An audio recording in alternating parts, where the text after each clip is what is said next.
I want to see with my own eyes because, look, it's easy to root for Rick Pitino when, he's playing a Big East game against UConn or they're playing in the Big East tournament or anything like that. I think it takes on a little bit of a different effect when he's gotten to this stage in the NCAA tournament because, St. John's, if they do the unthinkable tonight and knock off the number 1 overall seed, which just so happens to be the biggest brand in college basketball, the most hated team in college basketball, all that stuff. All of a sudden, he's a win away from going to a Final Four. And I think Louisville fans have that sort of like, I wish that was us, so much so that it makes me unhappy. Like, I'm unable to enjoy Rick's success. I think there'll be a little bit of that where the anger surrounding the way that it ended here will just grow that much more because you know just how good this guy is. So, I don't know. The polls out there, we got 3 options, yes, no, don't care. Early response overwhelmingly is in favor of yes. 76.3% of people who have answered have said yes, and then no and don't care are tied with 11.9% of the vote. I think in some people who are answering it are saying, I'm saying yes, but just because he's going up against Duke, and I hate Duke that much, which probably plays into the question as well. So we'll keep updates on that throughout the course of today's show. As a reminder, as always, you can hit us up on the Gameday Mens Health text line today. The number there, 502-414-1450. We'll take questions and comments on everything that's out there, and we'll check in with the YouTube chat as well. Big X Sports Radio Louisville YouTube chat going on over there. We'll get to your guys' thoughts momentarily. It is a Sweet 16 Friday. We've got 4 matchups this evening. Duke St. John's, probably the glamour game, if you want to call it that. Pitino versus Duke. John Shire trying to get back to the Final Four, all that good stuff. Alabama, Michigan, another very exciting 1 versus 4 matchup. And then the nightcap, Izzo, Hurley, Michigan State, UConn, and the game kind of everybody forgot about, Tennessee versus Iowa State, which will tip off at 10:10. The games are, Trey, I know you're a young buck, and it doesn't matter as much for you guys. And I've got to stay up and work anyway, so it doesn't matter to me. But my buddies who have kids now, they're all like, the last 2 games tip off at 10:15 last night on the East Coast. They're not ending before midnight, so it's late. It's too late for everybody. I don't know why we have to do this, but I guess West Coast lives matter too, so we got to take them into consideration. But it will be late tip-offs tonight in the latter 2 games as we whittle the field of 12 down to 8. Also, we'd be remiss if we didn't talk a decent amount today about the women's Sweet 16, which is underway right now. Notre Dame and Vanderbilt have tipped off in a 6 versus 2 matchup. The big matchup that we have our eyes on tomorrow afternoon, 12:30 p.m., Louisville versus Michigan. It's on ABC. You get national TV. The Wolverines are a 5.5-point favorite. It'll be interesting to see how much the local community rallies around these 2 back-to-back games because there is a possibility, however slim, that we could get a Louisville-Kentucky women's Elite 8 matchup, which would be, I don't know if it would have the same type of impact that the original Dream game had back in 1983 because those teams weren't playing, and Jeff Walz and Kenny Brooks, their teams are playing every single year. But still, it would be a monumental moment in the history of this rivalry as these 2 teams could potentially meet with a trip to the Final Four on the line. The likelihood of that happening is low just because both teams are underdogs. Like I said, Louisville's a 5.5-point dog tomorrow. Kentucky taking on the number 1 seed Texas team in Fort Worth is a 14.5-point underdog. So it would take back-to-back pretty big-time upsets for that to happen. But still, you get the Cards and the Cats playing back-to-back on ABC. Should be high ratings here locally. We'll talk a little bit more about the Louisville versus Michigan matchup as we get closer to the end of today's show. I wanted to start today. We'll talk about the Kings in a little bit because I am genuinely interested in the UFL and how this is all going to work here locally. They announced yesterday that it was a sellout. We'll see if this is sustainable. We've had a number of pro, semi-pro, those types of franchises here over the years get off to a hot start and then kind of fizzle out. I'm hoping that's not the case with the Kings. We'll talk more about that in a second. I do want to kind of go back and discuss some of the moves of the last 24 hours. I talked on yesterday's show about the move of Thomas Carr to Indiana, the players that we're recruiting out there in the transfer portal, even though it's not officially open just yet. And then I said, my understanding is the moving and shaking on the staff is not done yet. You're going to lose another full-time assistant at some point. The name that I can say it now. The name that I was given was Brian Cloman, and I didn't expect it to happen quite so quickly. I think the word kind of started to leak out there, and maybe they felt it was time to go ahead and get this show on the road and for him to find another job. And then the other thing that I said was, I think you are going to lose at least one more lower level staffer, not one of the 5 full-time assistants or four full-time assistants, but somebody else I do think is not going to be coming back, and that could be a promote from within type situation. My understanding remains that, while Cloman was a general manager technically, he was acting as an assistant as well last year, and then Thomas Carr, of course, was one of the full-time assistants. My understanding remains that they plan on hiring one guy to fill those 2 spots. And, when I was like, why? Which is the question that I got yesterday when I said that from a number of people. The answer I was given was pretty straightforward. We've got too many guys, was the exact answer. So sometimes it's just as simple as you think. I think there also were a couple of other reasons why. One being cost. If you've got to pay, this is Louisville. If you're hiring a full-time assistant, that's a 6-figure job here. 6 figures can help you with the roster building. If you're able to save, I don't know, $200,000 by not hiring an extra assistant that you felt was unnecessary anyway, $200,000 can get you a decent player that can help you with depth, or it can help you piece together the money needed to get a really good player. So I think when all's said and done, that's exactly what's going to transpire. Thomas Carr going to Indiana, sort of a lateral move. Everyone kind of said the same thing. The Cloman news was interesting in the timing because he makes the jump from Louisville to Auburn, and he has a pre-existing relationship with Stephen Pearl, who's currently the Auburn head coach. They, I think, were at Tennessee together. Cloman's a UT grad. I believe Stephen Pearl was there when his dad was the head coach at Tennessee. They formed a relationship there. They've worked together a couple of times over the years, and that was a likely lifeline move for him. Like I said, this is the way that things go when when there's coaching moving and shaking on a staff. It's typically not what we saw with Chris Mack 4 years ago or 5 years ago, whenever that was, where he just outright fired Luke Murray and Dino Gaudio. By the way, Luke Murray just gets the Boston College head coach job. He's done pretty well for himself after getting axed at Louisville. He's had a good go of it. But more times than not at this level of basketball, especially when you're talking about guys that you've got good relationships with, and Pat Kelsey and Brian Cloman worked together for 12 years. Thomas Carr was with him for 4. What you do is you kind of go to them and you say, hey, like, you're going to be able to find a job somewhere else. If you get offered a good job, I would seriously consider taking it. And that's exactly what's happened, I think, with both of those guys. Now, if you're Auburn and Indiana, I'm sure you're saying they just jumped at the opportunity to come to our great program, and that's fine, whatever.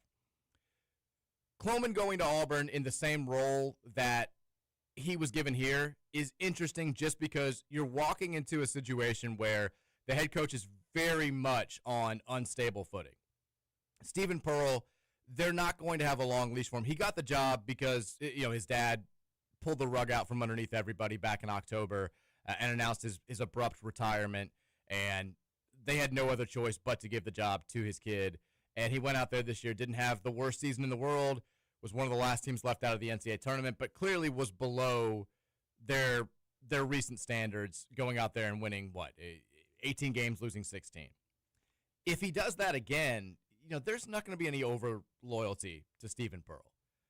If he goes out there and has another season next year where they miss the NCAA tournament, they'll say, this guy wouldn't have had the job anyway. He's gone. He's out of here.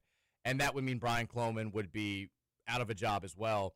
So I think that, Thomas Carr is in a good situation in Indiana. Cloman, a little bit of unstable footing. But for right now, I'm sure they're paying him well. It's still a big conference job with a program that has a ton of money. So not a terrible landing spot for him.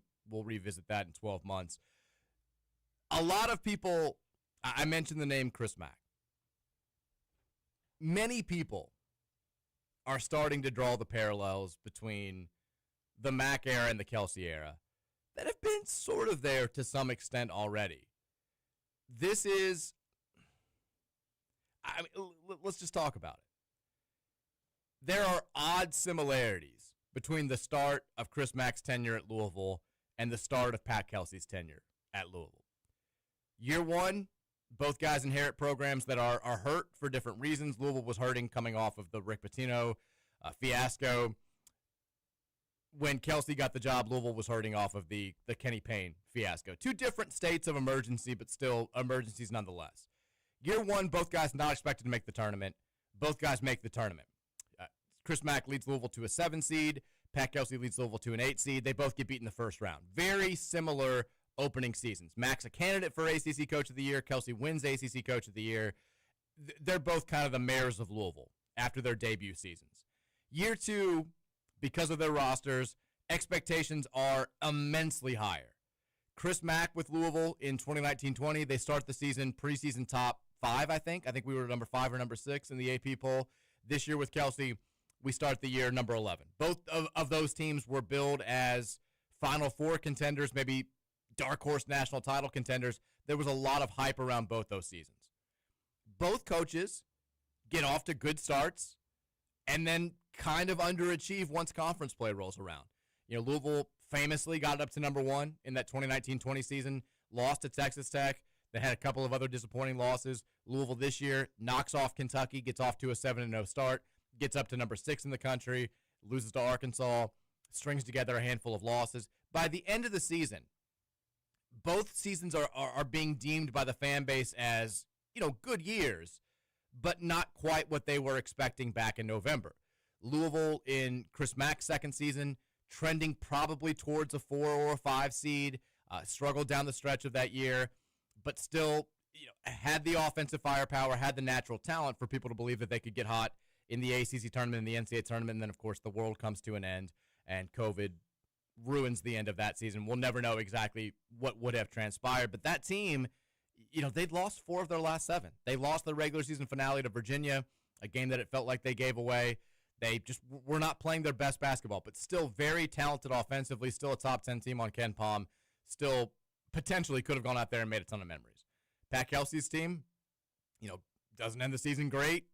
Still some hope out there that they can make some March magic. They do go out there. They win a game in the NCAA tournament. They lose a game in the NCAA tournament.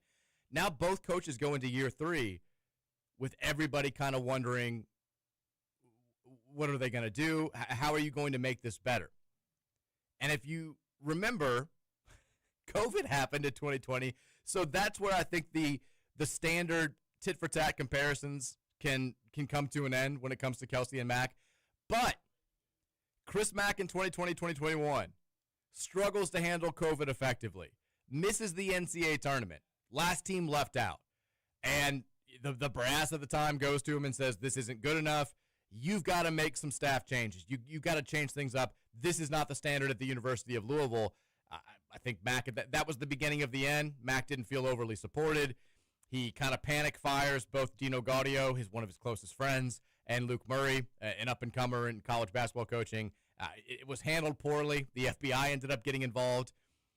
I don't want to draw too many comparisons between that situation and what we're now seeing with Pat Kelsey, who goes out there and, you know, handles this in the more mature professional fashion where he's telling the coaches to kind of find other jobs. But there are similarities there. I mean, Thomas Carr is a guy who just a couple of weeks ago is on a documentary talking about basically implying that he'd die for Kelsey and he can't wait to win a national title with him and all this stuff. And then Brian Cloman, that's his right-hand man. That's his Dino Gaudio. That's the guy that was, forget about the last couple of, he's been with him for 12 years. Associate head coach when he gets the job at Louisville. Has sung his praises nonstop since he got the job at U of L. Talks about him being the most brilliant basketball mind he's ever been around, this forward thinker, all of this stuff. And he's still kind of shown the door. This is all a very long-winded way of saying, are we a little concerned that there's maybe going to be a year 3 for Pat Kelsey that mirrors the way that the Chris Mack era came to an end? Where, like, Mack he got swallowed up by the job. He started doing what he thought everyone wanted him to do. Started listening to absolute clowns like me a little bit too much. Started listening to the fan base a little bit too much. Started getting pissed off when he felt like he wasn't getting the proper support from the administration. And then the whole thing just completely got out of control. I don't think that that's going to be the case. I think that Pat Kelsey is built for this job in a way that Chris Mack simply was not. But are we a little concerned that maybe this is not firings, but these are panicky switches amongst the coaching staff? Is it enough to say, you brought me players A, B, and C, and those guys simply weren't good enough, we got to make a move? Or is this just kind of Pat Kelsey? I think it's up for debate. I can understand, as a Louisville fan, why fellow Louisville fans would be a little bit angsty when they see stuff like this. It's why year 3 is such a big deal for Pat Kelsey, because we're still all guessing at this point. We're using the very small sample size that we have at our disposal, which is 2 seasons, and then the work that he'd done at Winthrop and Charleston before, to try and come up with the answer of whether or not this can be the guy that leads Louisville back to Final Fours and national titles and sustain national prominence over however long he winds up being here. It's imperative that he goes out there in year 3 and at the very least doesn't have a monumentally disappointing season. Because, like I've said so many times this week, we know beyond the shadow of a doubt that this guy is a good coach. Bad coaches don't just luck into, 7 NCAA tournament trips in 12 years? Bad coaches don't go out there and have the gaudy conference records and the gaudy overall records that Pat Kelsey has had. Bad coaches don't inherit a program that had won 12 games in 2 years and had 3 consecutive losing seasons. And even though they've got NIL in the portal now, they still aren't able to turn that thing on a dime and immediately make them nationally relevant again. Good coaches can do that. Great coaches obviously can do that. Is Pat Kelsey a great coach is the big question that's still out there. Because 6 seeds that win 1 game in the NCAA tournament, it's not good enough eventually. Being an 8 seed that gets pounded in the first round of the NCAA tournament, it's obviously not good enough outside of the scenario that Kelsey was back in 24-25. Can he make that jump, or is he that great coach already and just needs the right roster or the right pieces around him for that to be unlocked? Year 3 goes a long way towards giving us the answers to those questions. Now, in order to have a proper answer, you got to have a proper roster. And I think, I mentioned yesterday, Kelsey's been in Europe trying to lock down Quinn Ellis. I know they feel very good about where they are there. Hopefully, I would say, I'll say the same thing I said yesterday if you weren't listening. The sooner you get a commitment from him, the better. The longer this goes, the more likely it is that Duke does something and swoops in and offers him a crazy bag and locks him down. I know that they're talking with other players right now, or at least the agents with other players right now, because that's all you can do. And some of the names that are out there are enticing. Who are the names? Maybe we'll give you a couple after the break. Keep it locked right here. We're going to talk more about this. We'll also talk about Jeff Walz and what he had to say to the media today as the Cards get ready for their Sweet 16 matchup against Michigan coming up here in about 22 hours. Keep it locked right here. Mike Rutherford Show, 1450, 96.1 The Big X.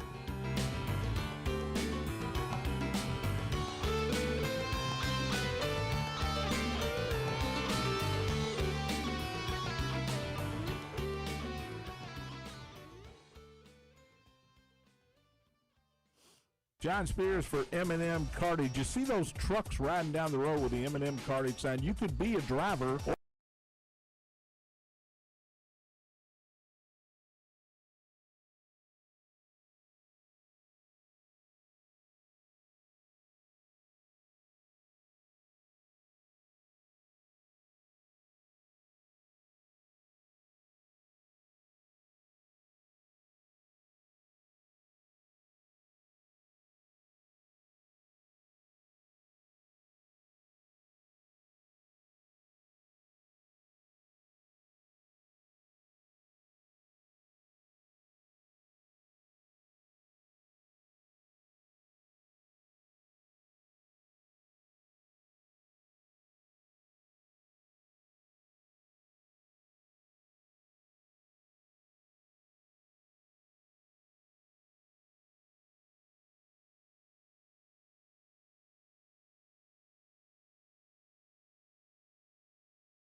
Welcome back in. It's the Friday edition of the Mike Rutherford Show, presented by United Mechanical and Nexus Plus, 1450, 96.1 Big X Sports Radio. It is the opening night for the Louisville Kings, the new UFL franchise in town. They will take on the Birmingham Stallions. Nationally televised showdown this evening at 8 o'clock at Lynn Family Stadium. Fox has the national TV coverage.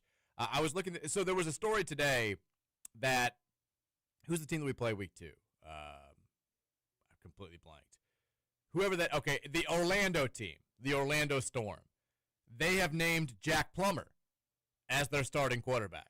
We will play them next Saturday in Orlando. So that's Jack Plummer versus Louisville. I don't know if it's a revenge game. I don't know. I don't know who's looking for revenge, if it's him against us or us against him. But that will be an interesting showdown. He actually won the starting job over former UCLA stand and former NFL player DTR Dorian Thompson-Robinson. So I was looking at the Birmingham Stallions roster. Trey Ryan's here, by the way. And Trey, there's some names very quickly that I looked at, and I'm like, okay, seems familiar. Remember Deion Kane from Clemson, wide receiver? Scored a touchdown, I think 2 touchdowns against us in that famous 2016 game back with Lamar Jackson dueling it out with Deshaun Watson. He's on there. That's enough of a reason for me to have a blood feud with Birmingham. I hate these guys. Don't like them at all. And then if that weren't enough, I keep scrolling down. I don't remember this name at all, but TJ Carter, defensive end from Kentucky, played at UK. Don't like that at all. Let's see who else we can remember here. Snoop Connor, great name. Don't remember him at all. He's a running back from Ole Miss. Tay Crowder, linebacker from Georgia. They've got a Western Kentucky Hilltopper, Daywood Davis, wide receiver there. I don't remember any of these guys. I don't. Matt Corral? Matt Corral is on the team. Yeah. You're exactly right. Anthony McFarland Jr., running back from Maryland. That name sounds familiar, I feel like. Trey Norwood, I remember him, safety from Oklahoma. Davian Ross from Memphis. Another Clemson Tiger, Justin Ross at wide. They just took all the Clemson wide receivers. I remember John Ross. They have like 5 guys with the last name Ross. They. I mean, you're not joking. They legitimately have 3 players whose last names are all Ross. John Ross from Washington was he was the guy who ran like the 4.140. Yeah, he had the record for like a year or two until, right? Yeah, and the Bengals were like, hell yeah, that's all we need. Let's take him. And then he didn't do anything in the NFL, and people were like, this is why nobody else drafted him. That's why he's on the Birmingham Stallions, because the Bengals took him and thought he was actually going to be a fantastic player. All right, that's about all. Donovan Smith is a quarterback from Houston. I don't remember that name at all. Who's their other quarterback besides Matt Corral? Wasn't Matt Corral, wasn't he played against us in the game the last time we opened the season against them when Satterfield was here, right? I think so, yeah. Or was that after he had done something stupid to get himself kicked off the team? I just remember talking about the name Matt Corral a lot. Yeah, for whatever reason, his name's been relevant for a really long time. Now, they've got a quarterback from Ontario that I've never heard of, and their only other quarterback is Michael Hires from Samford, not Stanford, in Birmingham. There you go. That is the Rutherford Show official breakdown of the Birmingham Stallions. Are there lines on this game? Can you bet on this? Surely there are, right? Surely. Hold on, let me check DraftKings. Surely there is. There's got to be, but I don't even know how you would set a line. Nobody knows what Chris Redmond's style is. Does anybody know who the Birmingham coaches is? Nobody knows who any of these guys are or what they're going to play. I don't know how you would possibly set a line. Yeah, so we are 5.5-point underdogs against the Birmingham Stallions. What? Yeah. Plus 230 on the money line. That's going to fire up Redmond and the boys right now. I'll tell you much right. We're opening the franchise at home and we're underdogs. I don't like that one bit. No. I think we're going to go out there and make a statement tonight. Our kicker's ready for those 4-point field goals. I think that's going to be the difference tonight. Yeah, Producer Key says Kings are plus 200 money line on DraftKings. I may have to make a bet. May have to make a small wager on my Kings. Very interested to see how this goes tonight. The weather looks like it's going to be. I mean, it was like 85 degrees this time yesterday, and I walk outside and it's 42 earlier. It looks like there's going to be no rain. It'll be a little bit chilly. Bring a blanket, wear a sweatshirt. You'll be just fine. But make it out there and support these Louisville Kings tonight. Although I guess there are no tickets available, so try to scheme your way in. I guess not legally, not illegally, legally. We'll get to the Gameday Mens Health text line here momentarily at 502-414-1450. People are talking about names that are out there in the portal or names that could potentially be out there in the portal that Louisville could target. I know that there have been already a couple floated. We talked about Quinn Ellis, who's a European player, but if you're talking about the guys that Matt Childress is texting in, says Chris Redmond versus A.J. McCarron will be a matchup that I'll tell my grandkids about. Both former quarterbacks. You assume that they're going to be offensive-minded. That's all I would say. Shootout. Take the over. That's my betting advice for tonight's game. There are a couple other players that are already that have made it known that they're going to be in the portal that I think Louisville will have interest in or already has expressed interest in. One of them, I know there's been a rumor about this. I think that the rumor is accurate. Jackson Selstead, the point guard from Oregon, played in just 12 games this year, was very good before going down with an injury. 15.6 points a game, 4.9 assists per game. You know, if you get both him and Ellis, who runs the point, who plays off the ball, I don't know. That would be a good problem to have. But this is a player who, throughout his career at Oregon, has shot the ball well enough from three, kind of mid-30s from three, 34.5%. A couple of years ago, was shooting at 37.9% last season.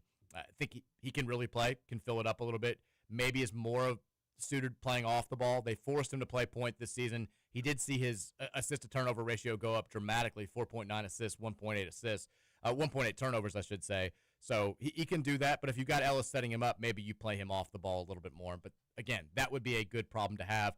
I think the fan base is more interested in big guys.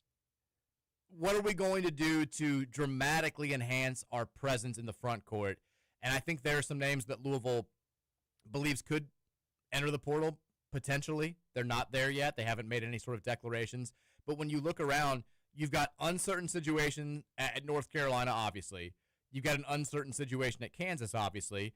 I think that there's, the agents of players like Henry Vasar and Flory Badunga are just doing their due diligence by putting some feelers out there and saying, hey, we may be looking around. If the coach at Carolina is not good, if the coach at if Bill Self chooses to call it a career, we may be interested. I think obviously Louisville would have great interest in either one of those guys, specifically Badunga, and maybe they already are having behind closed doors, reps talking to reps and all that stuff.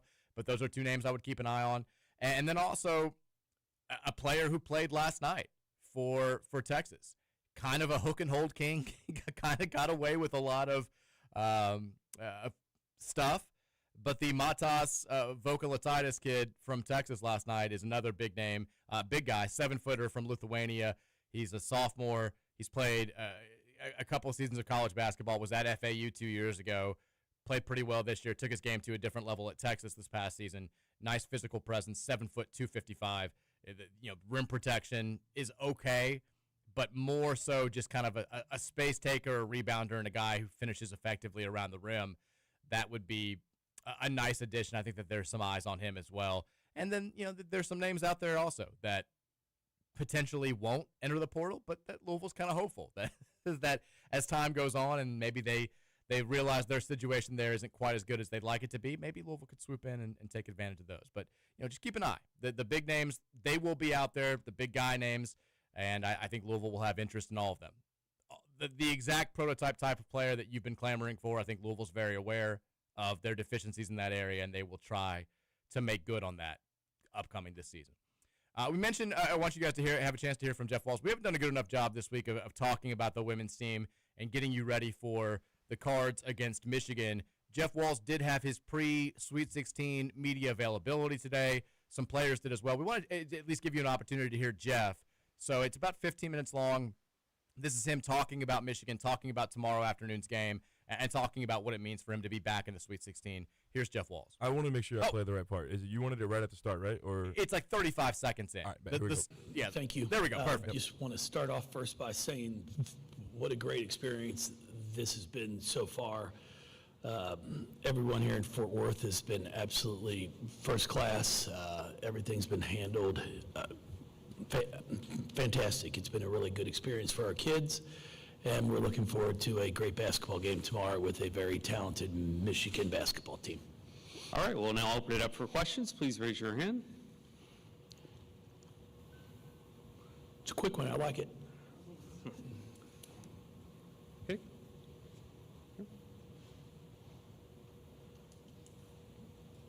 Just as a reminder, please say your name and media affiliation. Andrea Adelson with ESPN.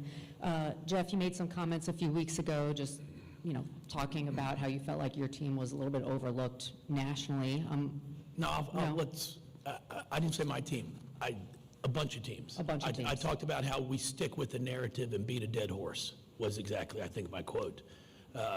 ESPN, when we start the year, we're going to find the kids we want to cover, and then if someone elevates himself, I know it's expensive and it takes some funds to maybe go do something on that kid to showcase him, and we normally don't do that. So unfortunately, I think we miss out on a lot of talented players that have come through our game, new players each year. So that was my quote. I mean, and for us, we don't have personally a star. So even when we got to, like 6th in the country or 7th, there wasn't much said because there wasn't a deck already built to be able to showcase our players. I'm wondering if you feel like that now that you're here in the Sweet 16, that's kind of continuing, that narrative is continuing. They're kind of, I think they're trying to make up, find some new stuff to do. I mean, you kind of have to since we're one of the 16. But this time of the year doesn't concern me. We're going to, anybody that's still playing is going, they've earned their way into this. People are going to hear more about it. I've been in this game for 32 years now. And, I feel I've got the right to speak on it because I have spent 32 years of my life in women's basketball. And I've just always tried to push to hopefully grow our game. We do wonderful features on players, but we just don't expand them when a player steps up during that season and deserves it. Kamara Johnson, I have said for this entire year, is one of the best point guards in our league, in the country. And if Virginia hadn't done what they had done and got themselves into a Sweet 16, ESPN had done crap. Because it would have taken maybe some effort and some money to go do something, do another feature on a kid or showcase that kid. So that's where I think we miss in women's basketball. There's so many great players, and unfortunately we don't talk about because it's just, it's not our narrative. Let's stick with it. We're just going to be narrow-minded, and unfortunately, I don't think it helps grow our game. Yes. Jeff, Stephen Hawkins with the AP, and this question is not related to it being just after 7:30 in the morning, even though it is just after 7:30 in the morning. But Corey Close made some comments yesterday about how, with all the changes in college basketball, with NIL portal, keeping teams, she's more tired than she's been in 2 years. Can you relate to that? And what are your I'm friends with Corey, and my favorite line I would tell her: if you don't like your job, find a new job. Everybody.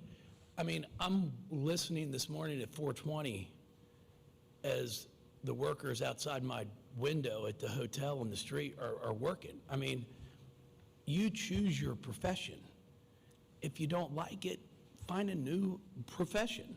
It's what I say. Yeah, of course, it's a lot of work, but we chose to do it, and we get compensated for it. I don't think anybody's going to feel too sorry for us that you might be tired. I'm tired too, but who's not? What time were you all up? It takes a lot of people to run an event, and I know everybody's got the answers of how to fix it. It's like being a coach. Every fan can tell me exactly what's wrong with my team, okay? And how to fix it until you're like, well, why don't you come to practice and watch what we do? My practices are always open. No, I can't make that. I'm having coffee with my friends, or I have lunch every day. So I love Corey. She's great. We are friends, but we choose to do what we do.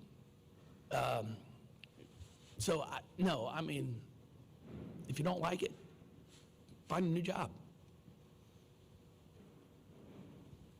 I hope that wasn't too harsh. God darn it, aren't you all tired too? We all work our ass off. Cameron, first time I've seen him in about 6 years, so I'm not, is this your first event you've worked or what?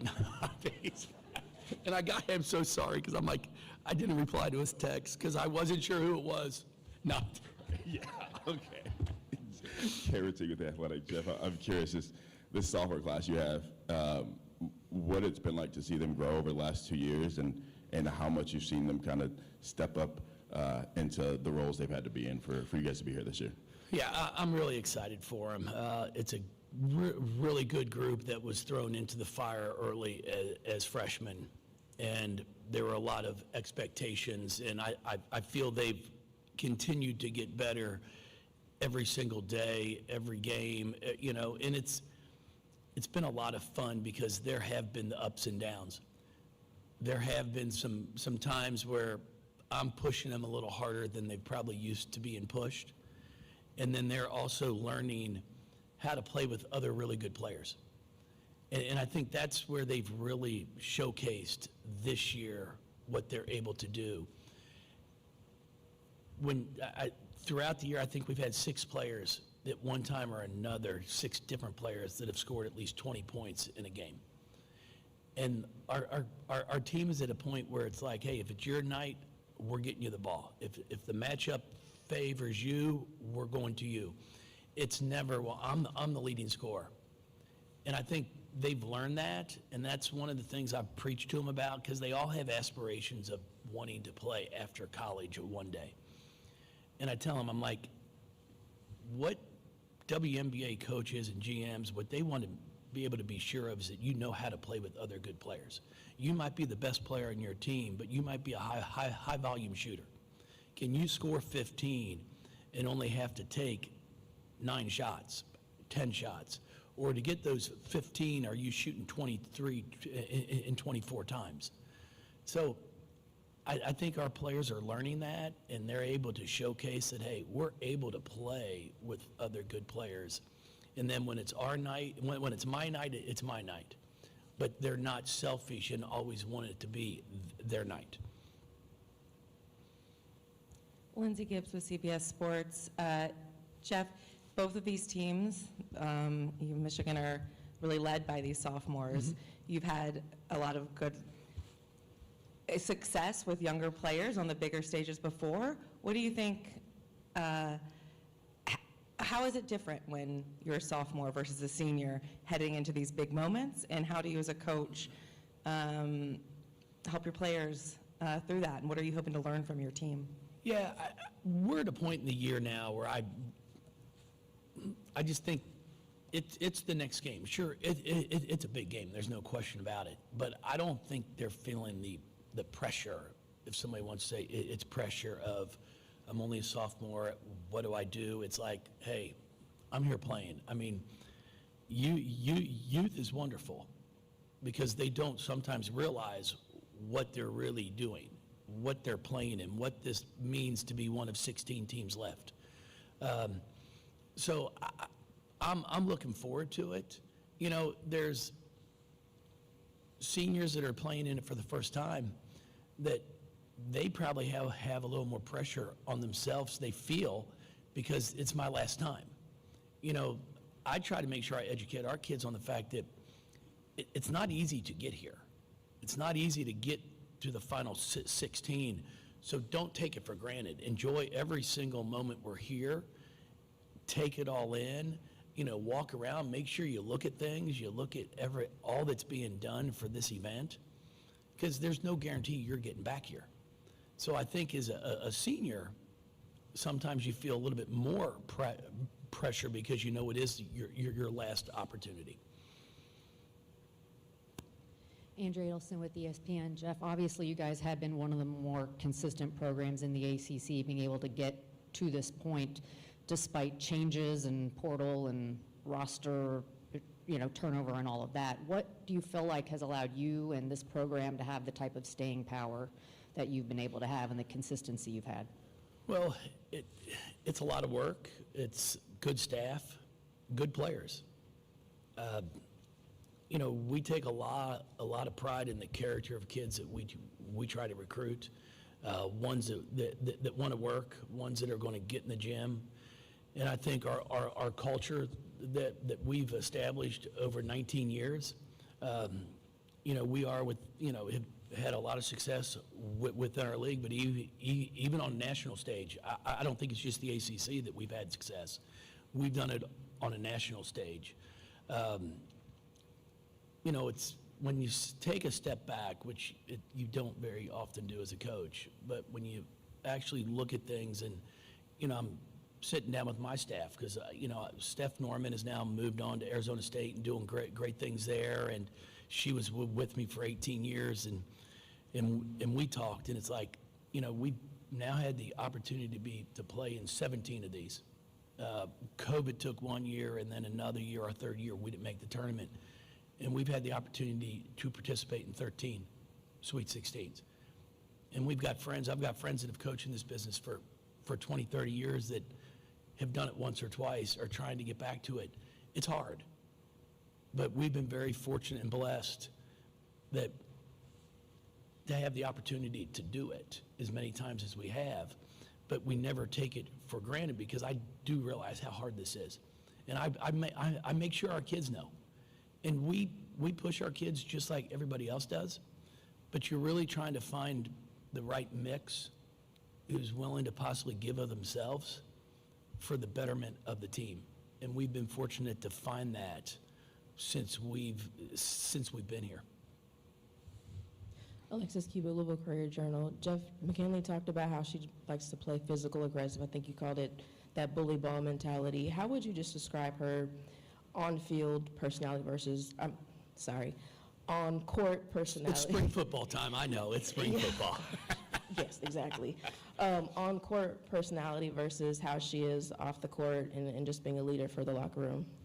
Max is a sweetheart. I mean, I told her mom and dad that if I've got three girls myself, and if they grew up to be like her, they would be top notch. I'd be thrilled. She is as giving and caring, compassionate as any player I've ever had off the floor. And then when she steps on the floor, she's as competitive, as physical, but she does it still having fun. And it's one of the things I've tried to get a lot of players that I've coached here in the past to understand. It's okay to have one personality on the floor and one personality off the floor. And truly that's what Mac does. But she's always got a smile on her face. We preach in our program, you only get one opportunity to make a first impression. So make sure it's a great one. And she absolutely has conquered that. I mean, when you all get the chance, if you haven't talked to her, I mean, just watch her. She'll be up here today. I mean, she's got a smile on her face. She's always complimentary to her teammates. She's a wonderful kid. Okay, one final question in the back. Hi, Coach. This Hello. is Poppy with USA Today. What kind of threat do Elif and Laura pose when they're together on the court? Well, they both have the ability to stretch the floor. They can both shoot the three. Both being international players know how to play behind the three-point line. They pass the ball extremely well. They can handle the ball.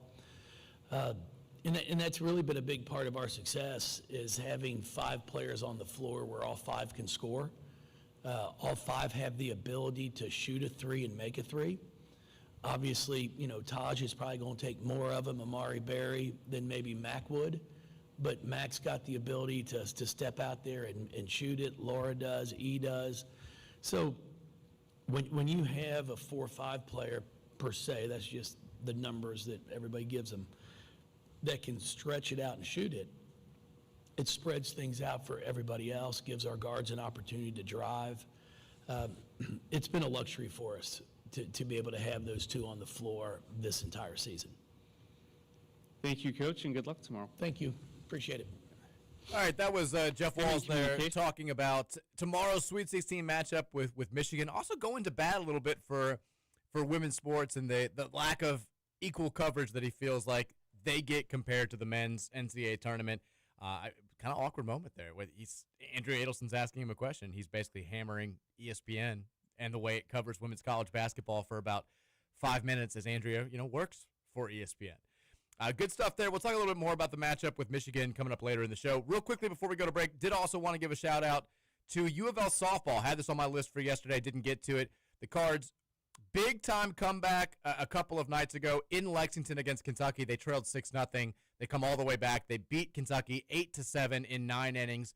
Their first win over UK in Lexington since all the way back in 2015. Congratulations to Holly April and the softball team. You beat the Cats. We're always going to talk about it here on this show. We'll take a break. We'll come back. Gameday Men's Health text line is open, 502-414-1450. We'll get some thoughts from you guys after the break. It's a Friday edition of the Mike Rutherford Show, 1450 96.1. Back after this here on Big X Sports Radio.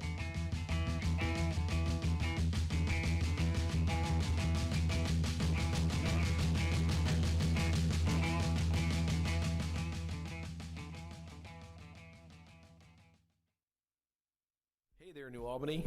This is Mayor Jeff Gahan.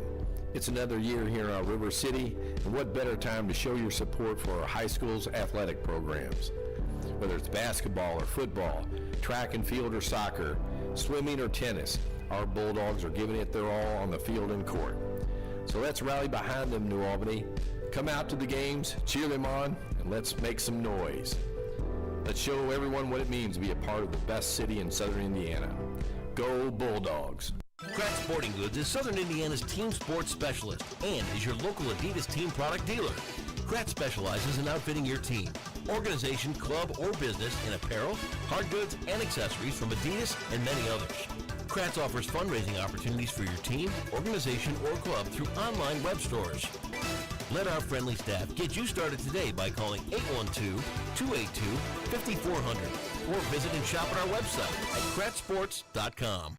Honey Baked Ham in New Albany is the perfect spot for a healthy alternative to fast food. They provide a variety of freshly made sandwiches, as well as salads and delicious soups. And you can dine in or take it to go. They also have many dinner options such as ham, turkey, frozen sides, and desserts, which provide a complete meal. Catering is also available for small groups or large gatherings. Call Honey Baked Ham today, 812-941-9426, or visit them, 3602 North Gate Court, Suite 23 in New Albany.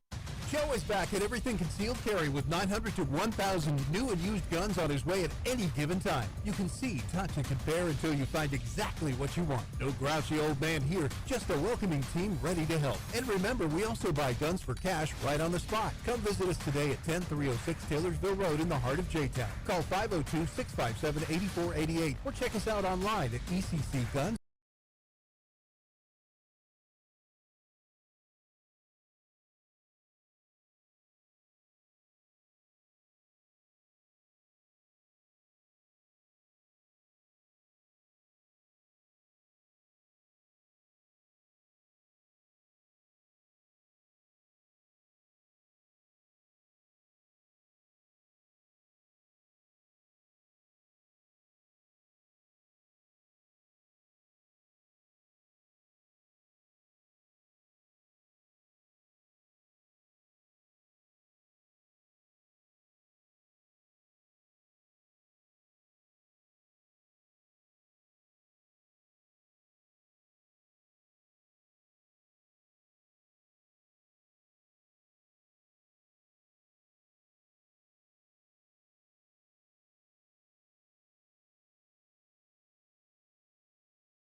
back in. It's the Friday edition of the Mike Rutherford Show, presented by United Mechanical and Nexus Plus, 1450 96.1 Big X Sports Radio. Trey Ryan in the house today, producing the hell out of the show. A little bit of breaking news here. Just seeing Tiger Woods involved in another rollover car crash in Jupiter, Florida, where he lives. Apparently, the accident happened just a little bit after, about an hour ago, after 2 p.m. No immediate details available outside of that, other than Woods suffered serious injuries in, well, no, that was the last crash they're talking about at 2021. Nobody knows exactly, I guess, the severity of this accident. I mean, Tiger, this is like the third huge car accident that he's been a part of. Hopefully he's okay, but if he is, get this man a pro driver. Let's figure out what exactly is going on here. But it sounds like a scary piece of news. We'll keep you updated if there's any other pieces of information out there, but obviously that is a story worth monitoring as we continue along here on a Friday afternoon where we're talking about sports. We just heard from Jeff Walls there as the U of L women's team gets ready for a Sweet 16 matchup against Michigan tomorrow afternoon at 12:30. The Friday installments of the Sweet 16 are already underway. You got the game on right here. Notre Dame Vanderbilt in a 6-2 matchup. The Fighting Irish with a 5-point lead at halftime. I mean, this is, I don't know why. I guess it's all about TV ratings. But the women do it right when it comes to the Sweet 16. You got a game tipping off in the afternoon, game tipping off at 5, game tipping off at 7:30, and then a late game tipping off at 10. The men just having it all smushed in there in prime time. Game at 7, game at 7:30, and then 2 games that are basically tipping off at 10 o'clock just feels like last night the first 2 games were tremendous of the men's tournament, and you feel like you couldn't focus primarily on Texas versus Purdue, because Iowa and Nebraska, you look up at the score in that top right corner, and that game's tied at 36, and you're trying to flip back and forth. I guess people are doing the split screen. I can't do that. I got to focus on one game. But it'd be nice if you had all the tip time staggered so that there's no issue whatsoever between having your viewing time torn apart. And then you also run the risk of having happen exactly what happened last night. The first 2 games are fantastic. They're being played simultaneously. The last 2 games suck. There's nowhere for you to turn. There's nowhere to flip over. It was just it could have been easily correctable, but that's the way things have been for a long time, and that's the way that things are going to be, it looks like, for the foreseeable future. We do also have a little bit of news on the college basketball recruiting front. Kentucky has landed its first recruit from the class of 2026. Mason Williams, who is the 108th ranked player according to On3, 4-star point guard, who is the son of former NBA All-Star Mo Williams, had been committed to Jackson State back in December. Decommitted, now he's headed to Kentucky. 6'2", 285-pound guard, likes to get downhill, good vision. Probably not a difference maker for the Cats, but they've got one more player in the class of 2026 than we do at this point. So there you go. Mark Pope. I'm hearing reports that he paid $17 million for this kid. Unconfirmed reports. $17 million out of their $25 million payroll going to Mason Williams, a 4-star point guard, rated outside the top 100 in the 26th class. That's not true, but it could be. You never know. We'll take some YouTube chat comments. We'll take some comments, obviously, from the Gameday Men's Health text line as well. The number there, 502-414-1450. We got the audio. Audio's fixed. We're good, right, Trey? As far as on my end, everything that I know how to do is good. So okay, that's all you can do. That's all we can do. I know we got the TV, the WBNA had no audio early, but I think we're good to go on that front. So we're good. Star Wars says, I saw your poll about the Duke St. John's game tonight. I'd pull for St. John's because I'm tired of DSPN and others slobbering over their one-and-done recruiting phenomenon. I'm assuming this is about Duke at DSPN, Duke Sports Programming Network. There you go. I think that's probably a lot of people say. If you were in the middle on Rick Pitino, like, I don't really care that much anymore, you're still probably pulling for St. John's just because you don't like Duke. Bryce Crawford says, saying interfraternity relations are good sounds like they have recently now been good, and a peace treaty that just got signed is still in question.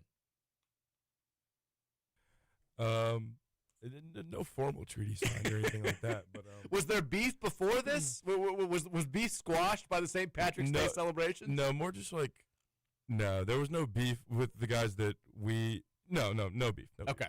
Beef. Now you're a Pike, right? Yes, that's correct. Me and When Patrick both are. That's right. Although Patrick was like President Pike. Correct, yeah. And you're just more of like Vibes Pike. I was a vice president last year, so Look at you. All right. I mean, he outdid me on that one, but it's all right. The executive Ryans. That's what we call you guys. Now, when I was in college, Pikes, it's different at every school, but at Dayton, and I think it like UK, if there's a chapter there. There is, yep. They were kind of known for like being the fighting fraternity. Yeah, you know what? There are some chapters that do. Okay. That's not unheard of. Actually, Patrick's chapter does, not to get on them a little bit, but it's not their fault. Their houses are kind of close together. They kind of share an alley, so they kind of have to rub shoulders a little bit. Well, I think you don't have to fight just because your house is located close to another frat house. Yeah, they do though. So, I don't know. I can't see Patrick mixing it up. No, he's more of the instigator. Oh, really? He starts it all and then just kind of makes everybody deal with it. He strikes me as the kind of stand behind my friends and like just I'm there for the visual. I'm there for the number. That was my go-to move in college too, because I had my friends were all way bigger than I was, thankfully. But they would get into scuffles, and I was like, I'm here for like the numbers game. I'm here to add depth. I'm not an asset in this situation, but I am here and I am standing next to you guys. That was my big go-to move. I can see Patrick being that guy.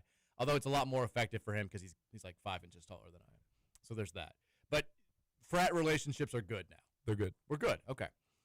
Let's see. Mr. Hobbs says the main difference between Chris Mack and Pat Kelsey year 2 offseason seems to be that Mack was made to make coaching changes and Kelsey is making them because he wants to. I think that's a very fair point.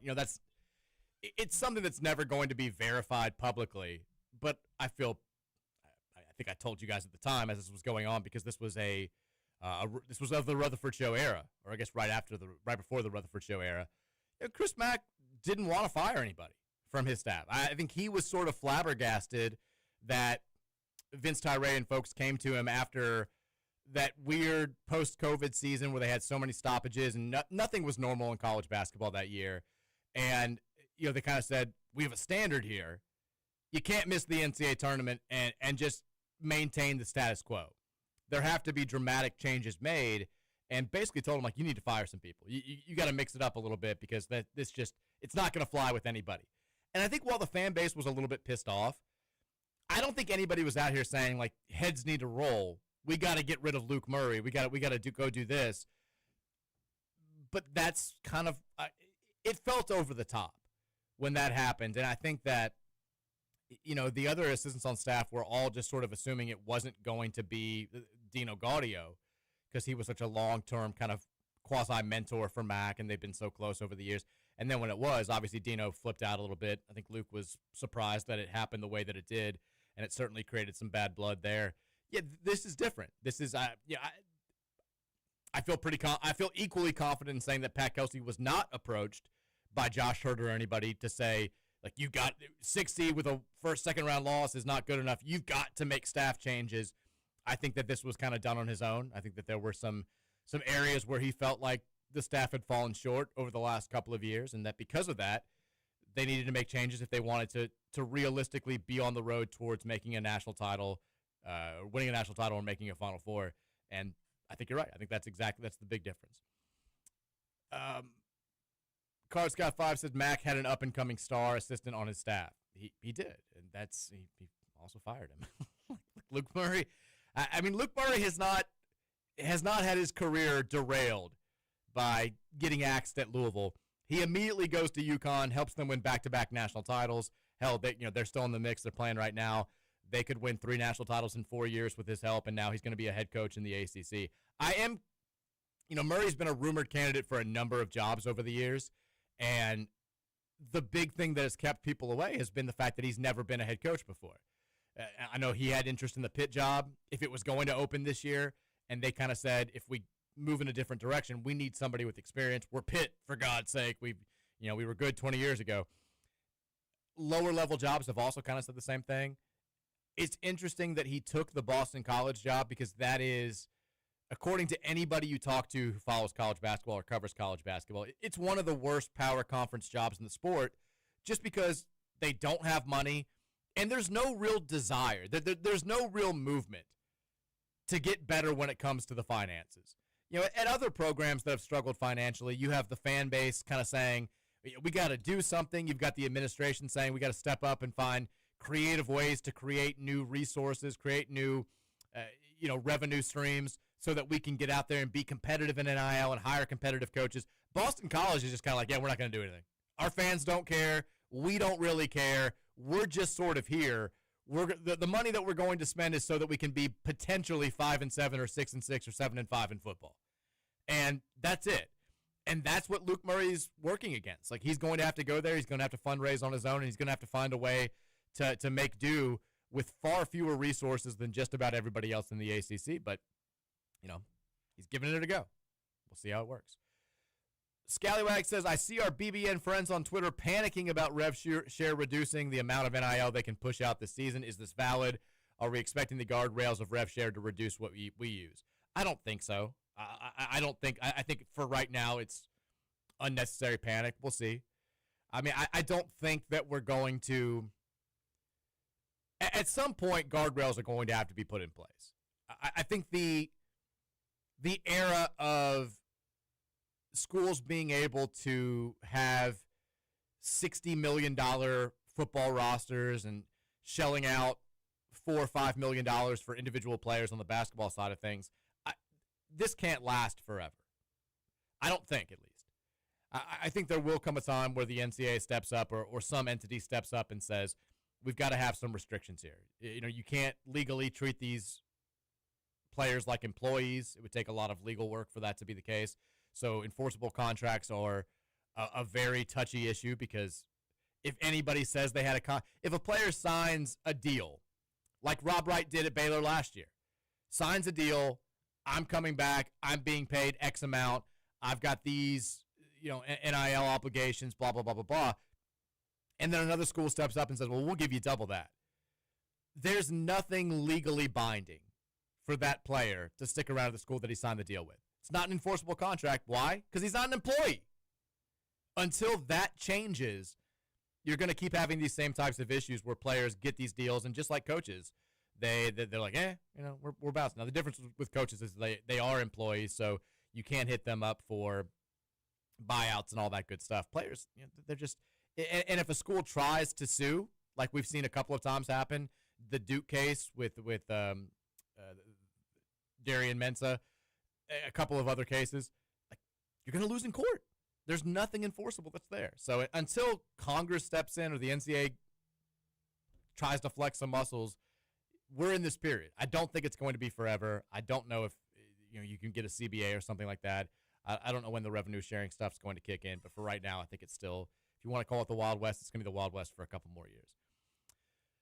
Bryce says, when should we expect an announcement from the Ellis kid? As soon as he makes a decision, can they announce it, or is there paperwork, immigration things they have to do first? I can't speak on the last part of that. All I've been told is the sooner the better. They think that they're in good shape. I'm not going to say it's 100% a done deal, because I don't know that it is, but they feel like they're in good shape. And because of that, I would say the longer we go without any sort of formal announcement, the more worried we should be that maybe something has changed with Kentucky or Duke coming in here and making some plays. Go-Kart says, bonus points for playing widespread panic. This is like the third tweet, comment, whatever that I've seen given props for widespread panic. That's kind of like the Ryan family's unofficial soundtrack, I feel like. No, it is 100%. How many times have you guys, well, I know your dad has seen like a million times. How many times have you seen widespread panic in concert? My dad's over like 150, but me and Patrick just had our 26th show this past weekend. 26. Now, did you feel like pressure to get on the widespread panic bandwagon, or did it happen more organically? You know what? Whenever we were younger, we would actually, like, my dad would play it, we would be like, dude, turn this off. This is horrible. So then eventually, like, as we got older, he didn't force it at all. That's one thing I'll give my dad. He didn't force it whatsoever. So we never really, like, if he asked us to turn it off, we asked to turn it off, he would. So it happened 100% organically. Like, wow. Our first show ever was at Red Rocks, and they were playing on Sunday, and Zach Bryan was playing the next Monday, so that's kind of how he got us to go out there. Well, see, like, your dad knew what he was doing, exactly, though. He's not forcing it on you, but when you take anybody to their first concert at for Red a band Rocks. at Red Rocks, right, exactly, it's going to be like a defining experience. Exactly. And Zach Bryan was the next day, so he was like, I'll take y'all to that show. Y'all can go to the Sunday show with me, and then it was we kind of fell in love with it from there. So It's very cool. I'm sure that made him very happy. But, you did kind of wonder if it was like a Manning family deal where the kids had to play quarterback, or if it just they picked it up themselves. Because your dad is like Mr. Widespread Panic, and it's nice to know that you guys just sort of followed suit, but you didn't feel pressure. No, not at all. To be fans. Okay. Frank the Tank says Snoop ran all over us in Atlanta. I vaguely remember that. Nev says, do we think it's time for Tiger Woods to hire a full-time chauffeur? I mean, yeah. It's at a certain point. Midwest Reaction says your talk on potential big guy targets caused some serious glaze. I'm sure the whole chat feels the same. I mean, look, I don't even. I think right now it's all preliminary. This is all kind of wish list stuff. So who knows if there's traction with any of these guys? But they know what type of player they want to go after, and now it's a matter of getting it done. We talked about. I mean, I've said this several times, and I still think it's the case.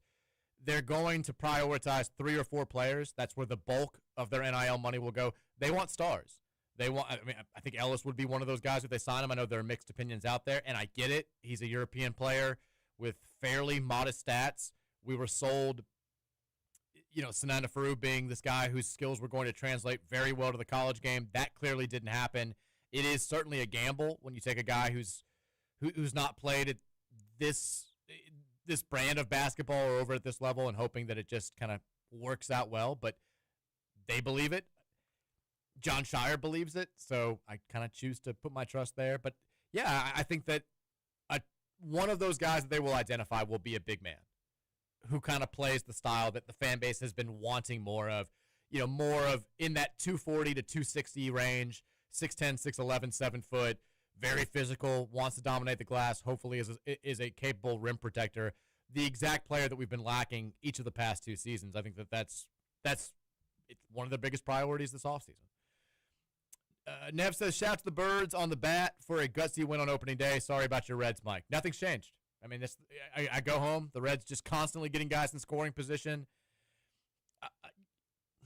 We looked at all right, here's your dumb sports radio guy, sports to relationship comparison of the day. Gino Suarez leaves the Reds, and he goes out there and he hits 1 million home runs the last couple of years. And we spend a lot of money to get him back, and it's this – we're finally back with our beloved. This is our true love. And yesterday was kind of like if you get back with a girl that you've had a period apart from, and you're like, oh, I forgot about how beautiful she is. I forgot about the way she smells. And then like some of those old tendencies that led you guys to break up start rearing their head again. And you're like, oh, yeah, I just sort of time removes the rose from the thorn. I'd forgotten about this. That was Gino yesterday, striking out with runners in scoring position, I think 3 different times, including once with the bases loaded and 1 out. You're like, oh, yeah, I'd forgotten about the strikeouts. This is super annoying. Hopefully this is not a sign of things to come.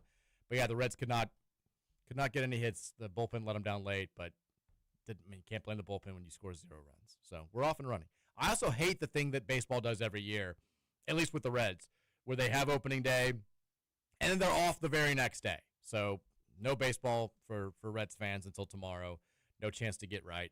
My boy Dylan, I did get a chance to make fun of him, just got caught on camera yesterday, full-on ass grab with one of the players. I was like, hey, Dill, what's going on here?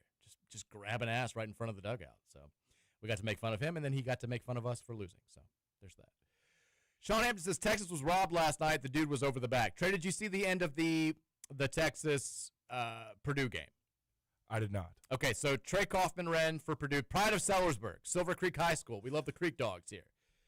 He gets the game-winning tip-in, and it scores tied at 77. Braden Smith, they don't bring help. He drives. He gets a very good look, a shot that you feel like he makes 8 times out of 10. Strong off the glass, misses it. Trey Kaufman tips the ball in with 0.7 seconds left. That's the game. Purdue's going to the Elite Eight. Texas' season has come to a close. The replay appears to show, a little bit of pushing and shoving, but also TKR kind of before the ball goes up does the hook and hold thing, hooks the Texas' player's arm to gain that leverage that is allowed to push him underneath the rim.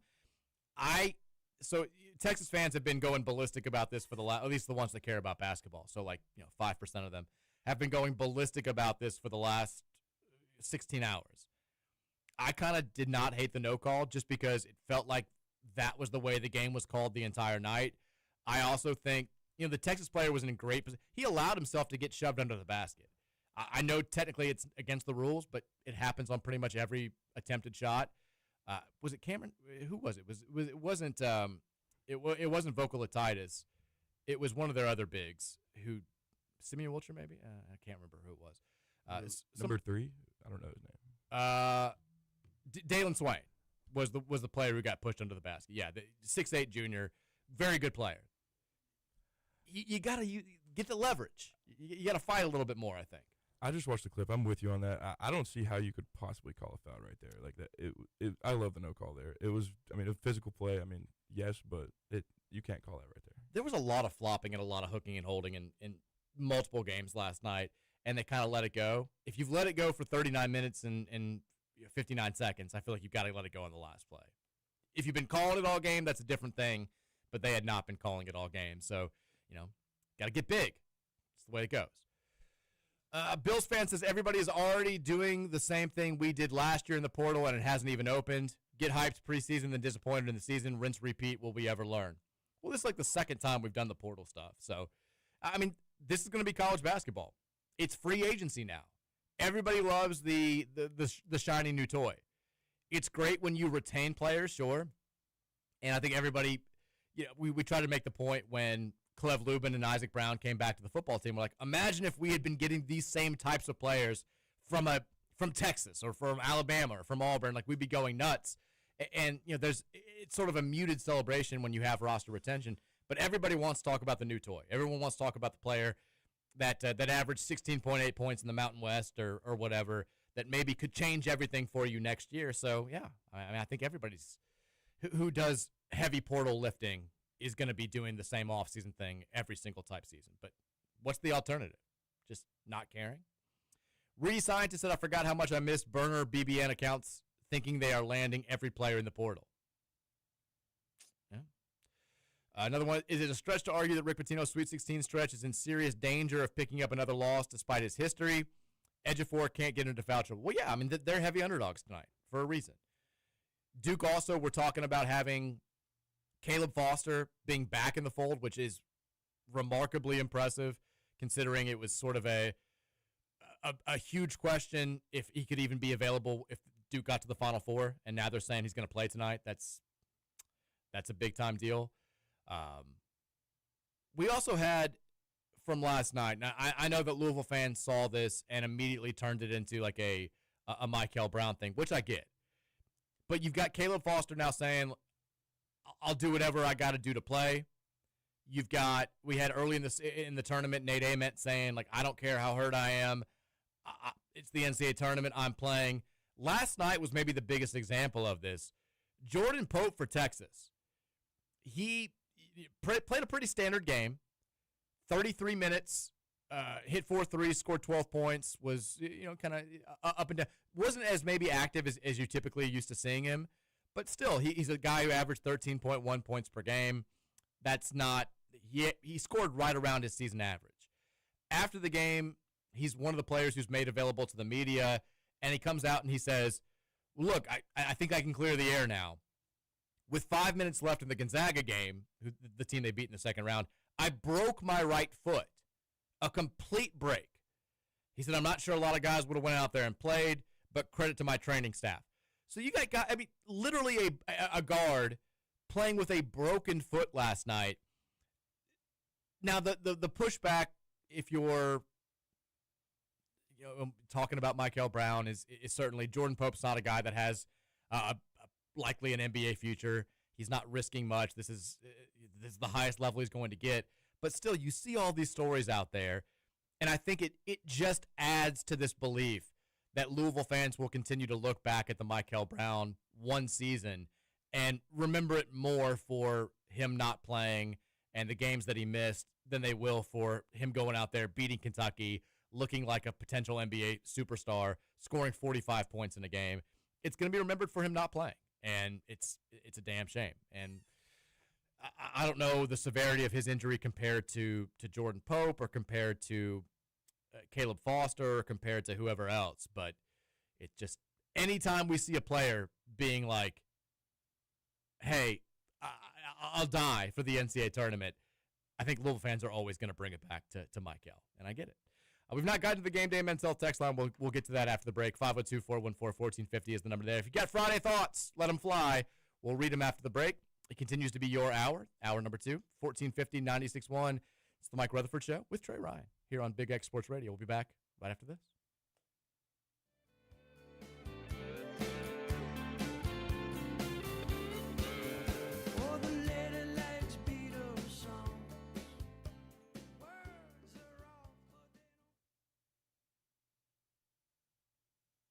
Honey Baked Ham in New Albany is the perfect spot for a healthy alternative.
The 4 o'clock hour here, the Friday edition of the Mike Rutherford Show.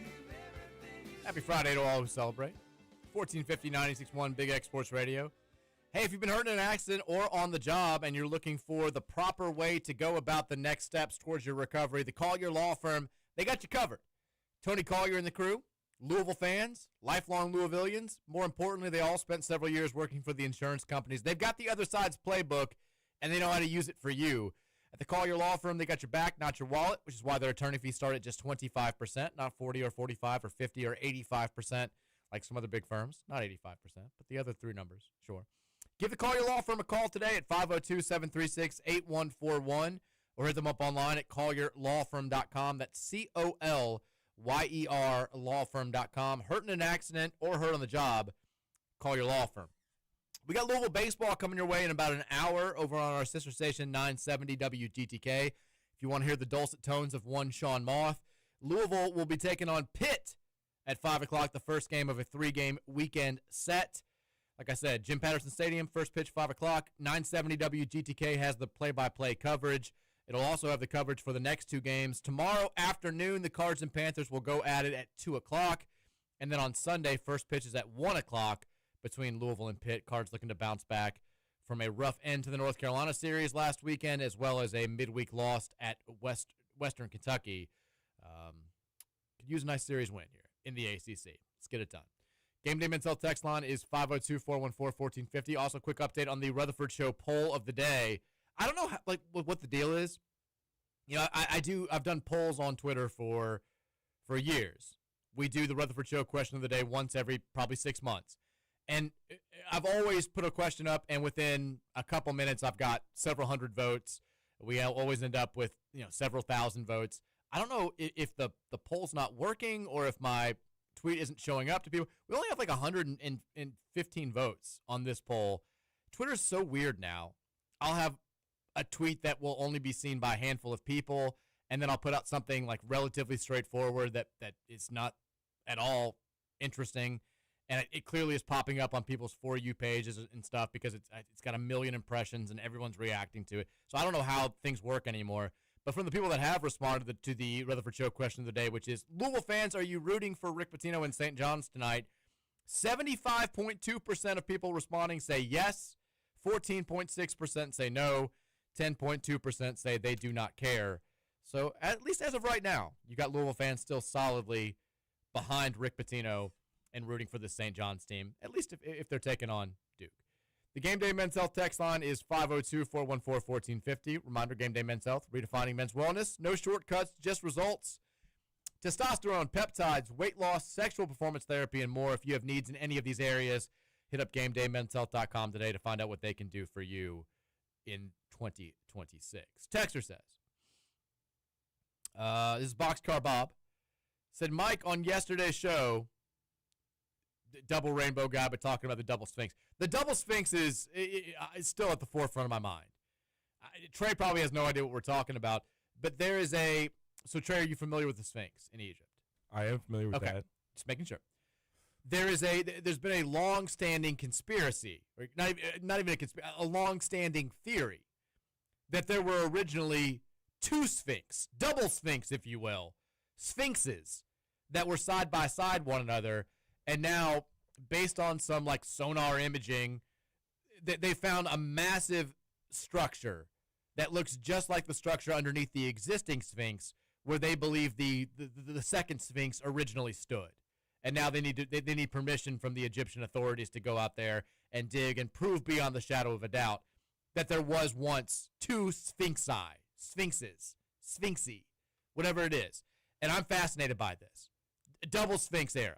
This is a big deal. Does that move your needle at all? That is very interesting. I'm aware that there are some conspiracy theories or theories that the Sphinx is much older than we think. I'm aware of that. Also but true. I was not aware that there was a theory that there's 2 Sphinx.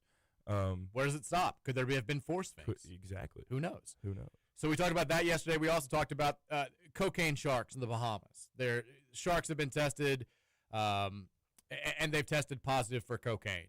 Apparently, some drug ships have had bags of cocaine fall into the ocean. Sharks are getting high. They're tweaking out a little bit, and they're testing positive for cocaine. So if you're swimming in the waters off the coast of the Bahamas, beware for some very excited, very crazy sharks. Those were the two big stories of yesterday's show. Just letting you know. I'm sorry I missed that. We have cocaine sharks in Bahamas. Yeah, you heard me right. Sharks are doing cocaine off the coast of Bahamas. Testing positive for it. And caffeine and acetaminophen, but we're less interested in that. It's cocaine sharks. Much more interesting. Yes. Ohio guy says, while Roman is inside Lynn Family Stadium leading all the Kings fans, Chris the Plumber will be outside the stadium leading all the no Kings protesters. I've seen several references to this. We've got Kings game and then no Kings protests. It's just, you got to be very confused if you're a Kings football player. Not sure what's going on. Texas, hey, Mike. Just curious if we have to wait until the transfer portal is open to sign Quinn Ellis. I don't think so. I don't think that's the way it works with international players, but don't quote me on that. Texas, tell me we've sealed the deal on Quinn Ellis. We need good news after Cal pooped the bed and BBN gets a moment to breathe before Pope whiffs on Tyron Stokes. I mean, until I hear it from primary source number one, like the people that would 100% know, I'm not going to say it's a done deal. Some people have hit me up and said it's done. But like I said, I'm not passing that along until I've got it on 100% authority. Because what I'd heard from people who would absolutely know is that we're in a very good spot. We think we've got this, but there's always a chance that Duke could do something crazy because they're Duke. So until that's the case, I'm not saying with 100% certainty that Quinn Ellis is going to be a Cardinal next year. Riddler has texted in. Riddler says, what type of talents do you think we most need to cover the bases in a replacement basketball assistant for Chloe and Carr? My understanding was Carr was a high school recruiter and the front court coach. Cloman was the GM and the defensive coordinator. Is this correct? Primarily, I think Chloe was also – he was instrumental in recruiting a handful of the big men. Carr also was kind of – handled a little bit of that as well. But, Carr is very well connected in the recruiting scene. Cloman was also kind of at the forefront of our European recruiting efforts. That's where his primary contacts lie. But he was the defensive coordinator. Cassidy is the offensive guy. And, I would like to see somebody brought in with a defensive mindset. If you're talking to me. Because Cloman was the defensive guy. And the defense has not been terrible the last couple of years. We mentioned the stats, the final season numbers were better than probably most people would have expected with the team playing the way that it did for most of the season. 27th in adjusted defensive efficiency. But if there is one area where you'd like to see the most improvement moving forward and you're debating offense versus defense, I think most Louisville fans would say defense. Give me a defensive-minded coach. Give me a coach that has some new ideas about how to slow down the opposing teams. You look at the Sweet 16, you've got a handful of good offensive teams. You've got a lot of really good defensive teams. And the great thing about playing tremendous defense is that it keeps you in every game. We went, and I hate to always do the Pitino thing, but that's the most recent glory age of Louisville basketball. We went, 3.5 years, I think, without losing a single game under Rick Pitino by double digits. It was the longest streak in the country by a wide margin.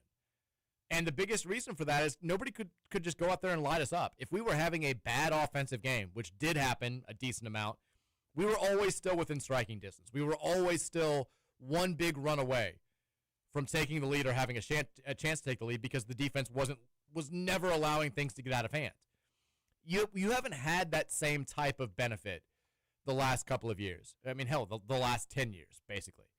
Because we've had games where the offense has been playing really well, and we're still going out there and we're losing to SMU by 10 because they were able to score 95 points and get whatever they wanted to offensively.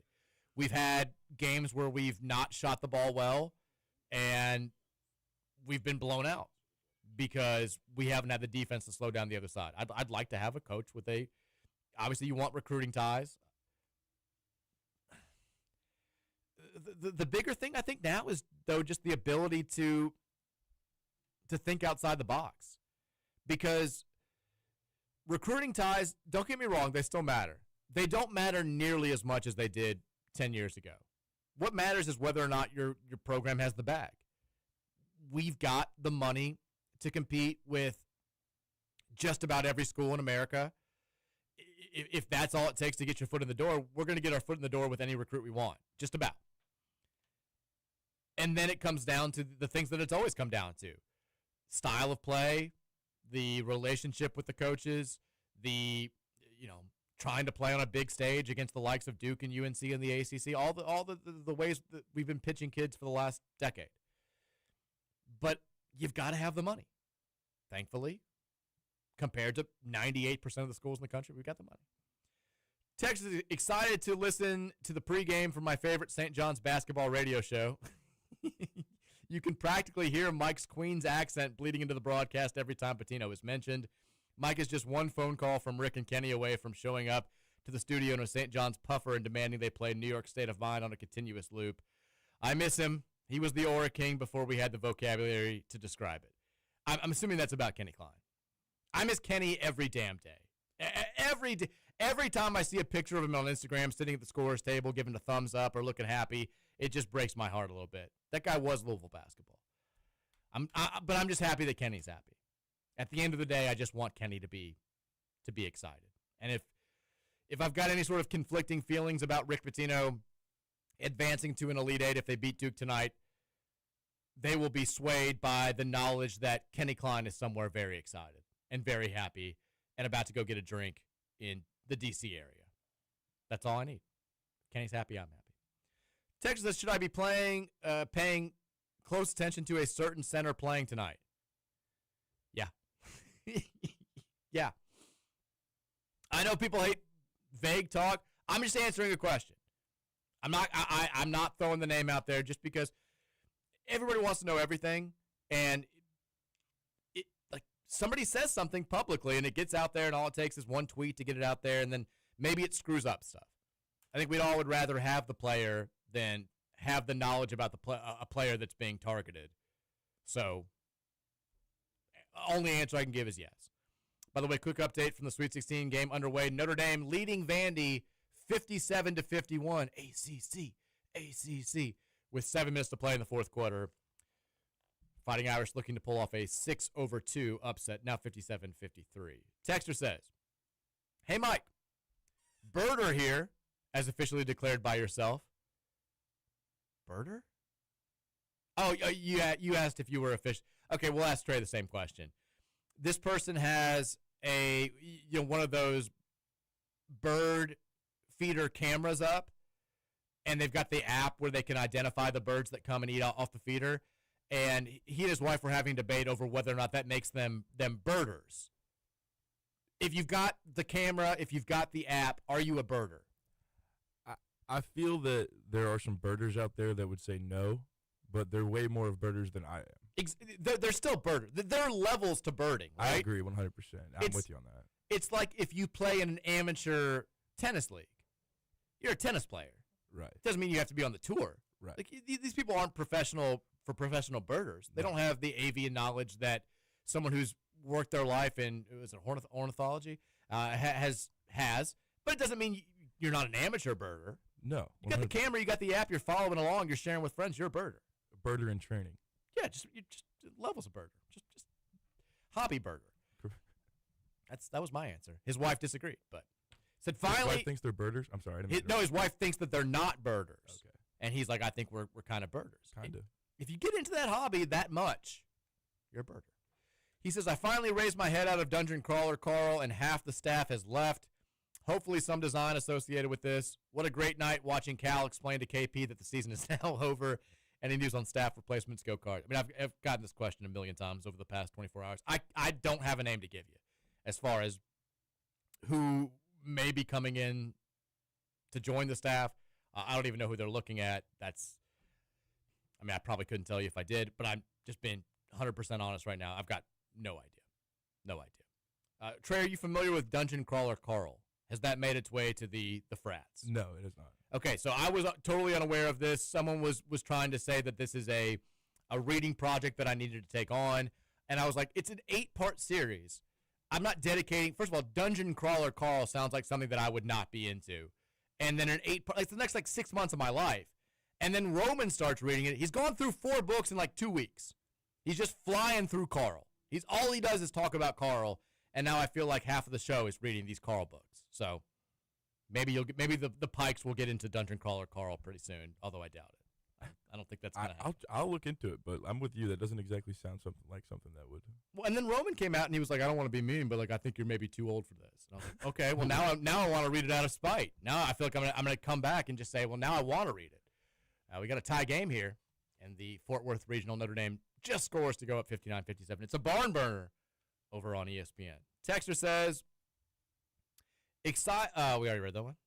Texter says, if we're trying to change our style and bring in a big-time assistant, do you think PK will take a look at this guy, Ross McMains? If not, maybe Kenny Payne would want to assistant coach over here. I talked about this yesterday. Ross McMains has been this punchline for Louisville fans. He's been incredibly good wherever he's gone. I think maybe it was us. Maybe it wasn't that Ross McMains isn't good because he went to the Celtics and immediately helped them win a world championship. He's been pretty damn good everywhere else he's gone. I think the issue is probably that we had players that weren't good enough to run his system. The Jalen Withers corner three was probably not the ideal offense for that team, but yeah, it did not work out for whatever reason. I don't think he's coming back. I think he's pretty happy with the Celtics right now. Kenny Payne also not. I mean, I watched the Arkansas game last night. It is amazing how little Kenny moves. It's like weekend at Kenny's. He just sits there. There's no reaction, whether it's good or bad. All the other assistants are constantly emoting. They're constantly getting up. He just sits there holding a piece of paper and gets paid $900,000 to do it. It's unbelievable. If you didn't know any better, you'd be like, is that guy like the grandfather of the coach? Is this just like a favor? Is he an actual coach? He doesn't do anything, ever. It's a hell of a way to make a living, though. I'll say that. Like it's great money, great work if you can find it. Texter says, excuse me. There's a good chance Kentucky is looking for a new basketball coach next year. We better pray Ben McCollum hates Keeneland. The guy just wins.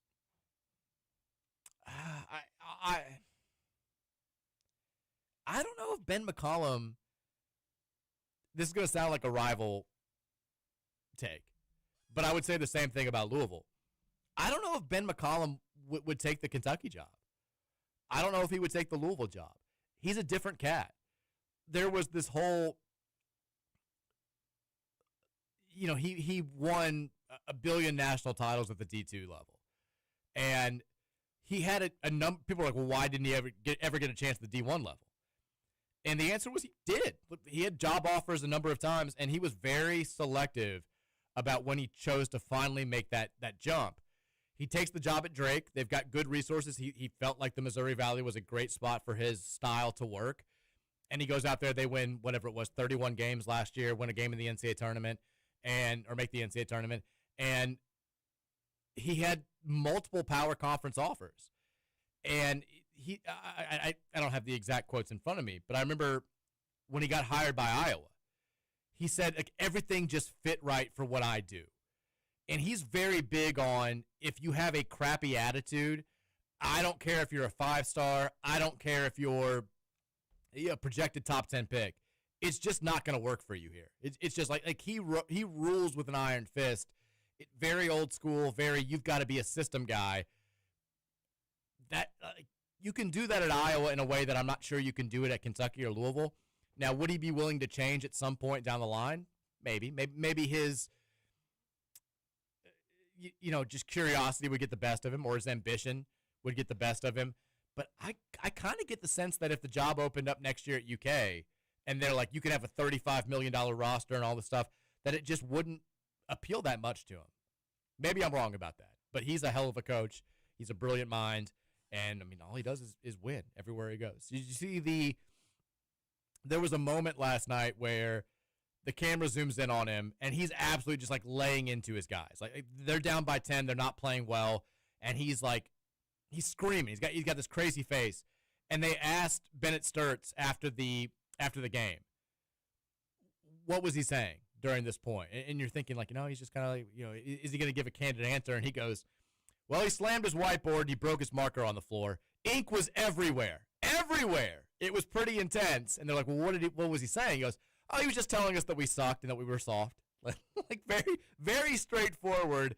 I enjoyed the answer. It was very funny. But they're off to the Elite Eight and it's a remarkable. And there's some crazy stats out there. This is an Iowa program that has been really good at times over the past this century. You had that 2-seed team that got beat by Northwestern State in the first round of the NCAA tournament. You had a National Player of the Year in Luka Garza. That team was a 3-seed. They got beat by Oregon in the second round. You've had all that success. Fran McCaffrey, who was wildly consistent, he won 4 NCAA tournament games over 15 years at Iowa. Ben McCollum's won 3 NCAA tournament games over 6 days. It's a remarkable moment for Iowa fans. Also, kind of a cool fact to throw out there, Iowa hasn't been to a Final Four since 1980. Their head coach for that team was Lute Olson. They'll play to try to change that on Saturday. Arizona hasn't been to a Final Four since 2001. Hasn't won a national title since 1997. Their coaches for those 2 seasons, Lute Olson. They'll play to change that on Saturday. Kind of a weird thing with those 2 programs kind of mirroring each other over the past 26, 27 years. I guess more than that for Iowa. Texter says, was the firing of Mac's assistants his idea or higher-ups? Do you know the specific details there? Yeah, I mean, he was told, got to do this. He absolutely did not. The Chris Mack era, I had guys at South Florida reaching out. The same Colin Sherwin, who we tried to get on the show, but his travel got screwed up before the game last Thursday against South Florida. He was kind of like, how do you feel about this? Do you think this is going to work? We've got more money than anybody in our conference besides Memphis. We'll be able to go out there and get players. Is this a guy who's going to be able to take advantage of that? Because South Florida fans are kind of torn. They don't know if this is a good hire. And I felt bad because I was like, I still don't really know. I don't know exactly. I think there's a world where if COVID doesn't happen, Chris Mack has success here and he's still the head coach here and he's, riding high. But it was a mixed bag even before COVID happened. Like I said, that year 2 had been a little bit of a disappointment. That team was certainly good enough to go on a run in the NCAA tournament if they got the right draw and played well enough. But who knows? If they'd been one and done, the fan base would have been like, all right, not sure if this is the guy. But where things went astray for him, that 2020-2021 season, we don't have to get into a political discussion about this. He didn't handle COVID well as a basketball coach. We had David Johnson on this show who was like, he kind of caught himself, but he confirmed what we'd always heard, which was they tried to get the players sick with COVID at the beginning of the season to, quote-unquote, get it out of the way so they wouldn't have any stoppages. It completely backfired. They had more stoppages, more games canceled, more players out than any team in college basketball that season because Mac didn't follow any of the protocols. And, say what you will about whether or not he should have from a morality standpoint. From a basketball standpoint, it screwed the season up because they were all getting tested, and when they all tested positive, they had to either stop completely or, Carlik Jones couldn't play against Wisconsin, so-and-so couldn't play against North Carolina, and they got their ass kicked, and it ended up leading to a very disjointed resume that kept them out of the NCAA tournament. If they had just made the NCAA tournament, my understanding is nobody would have forced his hand. Nobody would have said, you've got to go out there and make these big changes. I think it would have been business as usual. And maybe that team goes into the first 4, they win a couple of games, and everyone's like, all right, we're fine. Let's move on. But he gets told you've got to make big staff changes. He handles the staff changes horribly. He fires Luke Murray. Luke Murray's all pissed off about it. Dino Gaudio gets wind of the fact that he's about to be let go. He comes prepared. He creates this list of these minor infractions that have taken place, grad assistants helping out in practice and all this stuff. And when Chris Mack tells him that he's gone, he gets the list, and we've all heard the recording. He says, you're going to pay me some money or I'm going to go to the NCAA and say this is what you've been doing. So Mack records the conversation, doesn't run it by anybody at U of L before doing it. The whole thing is completely botched. The FBI then gets involved. And then Mack feels like he's like, I'm being extorted here. And Neely Bendapudi and the brass at U of L are trying to get me fired because they're saying I didn't follow proper protocols when it came to firing these guys and taping these conversations and eventually getting the FBI involved. So he goes into year 4 with a new staff that he's not really comfortable with and feeling like Vince Tyree, Neely Bendapudi, everybody else at U of L, they don't really have his back. Now, Tyree did go to bat for him. Bendapudi wanted him fired. And Tyree was like, I don't think he should be suspended at all. They came to that deal where he couldn't see the team in the summer. He was suspended for whatever it was, the first 10 games of the year. The whole season was ruined at that point. And Mac felt like, I'm not 100% in on this job because I feel like they want me gone. And that was it. That was done at that point. So I think there's a different world where he could have been a good coach here. I still don't really know how great he is. He mixed results at Charleston. We'll see how it goes at South Florida. But I didn't really know what to tell the guy. I was like, I think maybe he could be good. But we never really got a chance to see him operating at his full capacity here. Let's take a break. When we come back, hour number 3, I do have one off the beaten path story to get to. We'll take a look at tonight's Sweet 16 games. We'll preview the Louisville Kings and the Birmingham Stallions. We'll get you ready for Louisville versus Michigan tomorrow in the Sweet 16 as well. And then we'll call it a day. We'll read all your texts as well. 502-414-1450. It's the Friday edition of the Mike Rutherford Show. Hour number 3 is up next here on the Big X.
the final hour of the Friday edition of the Mike Rutherford Show, presented by United Mechanical and Nexus Plus, 1450 96.1 Big X Sports Radio.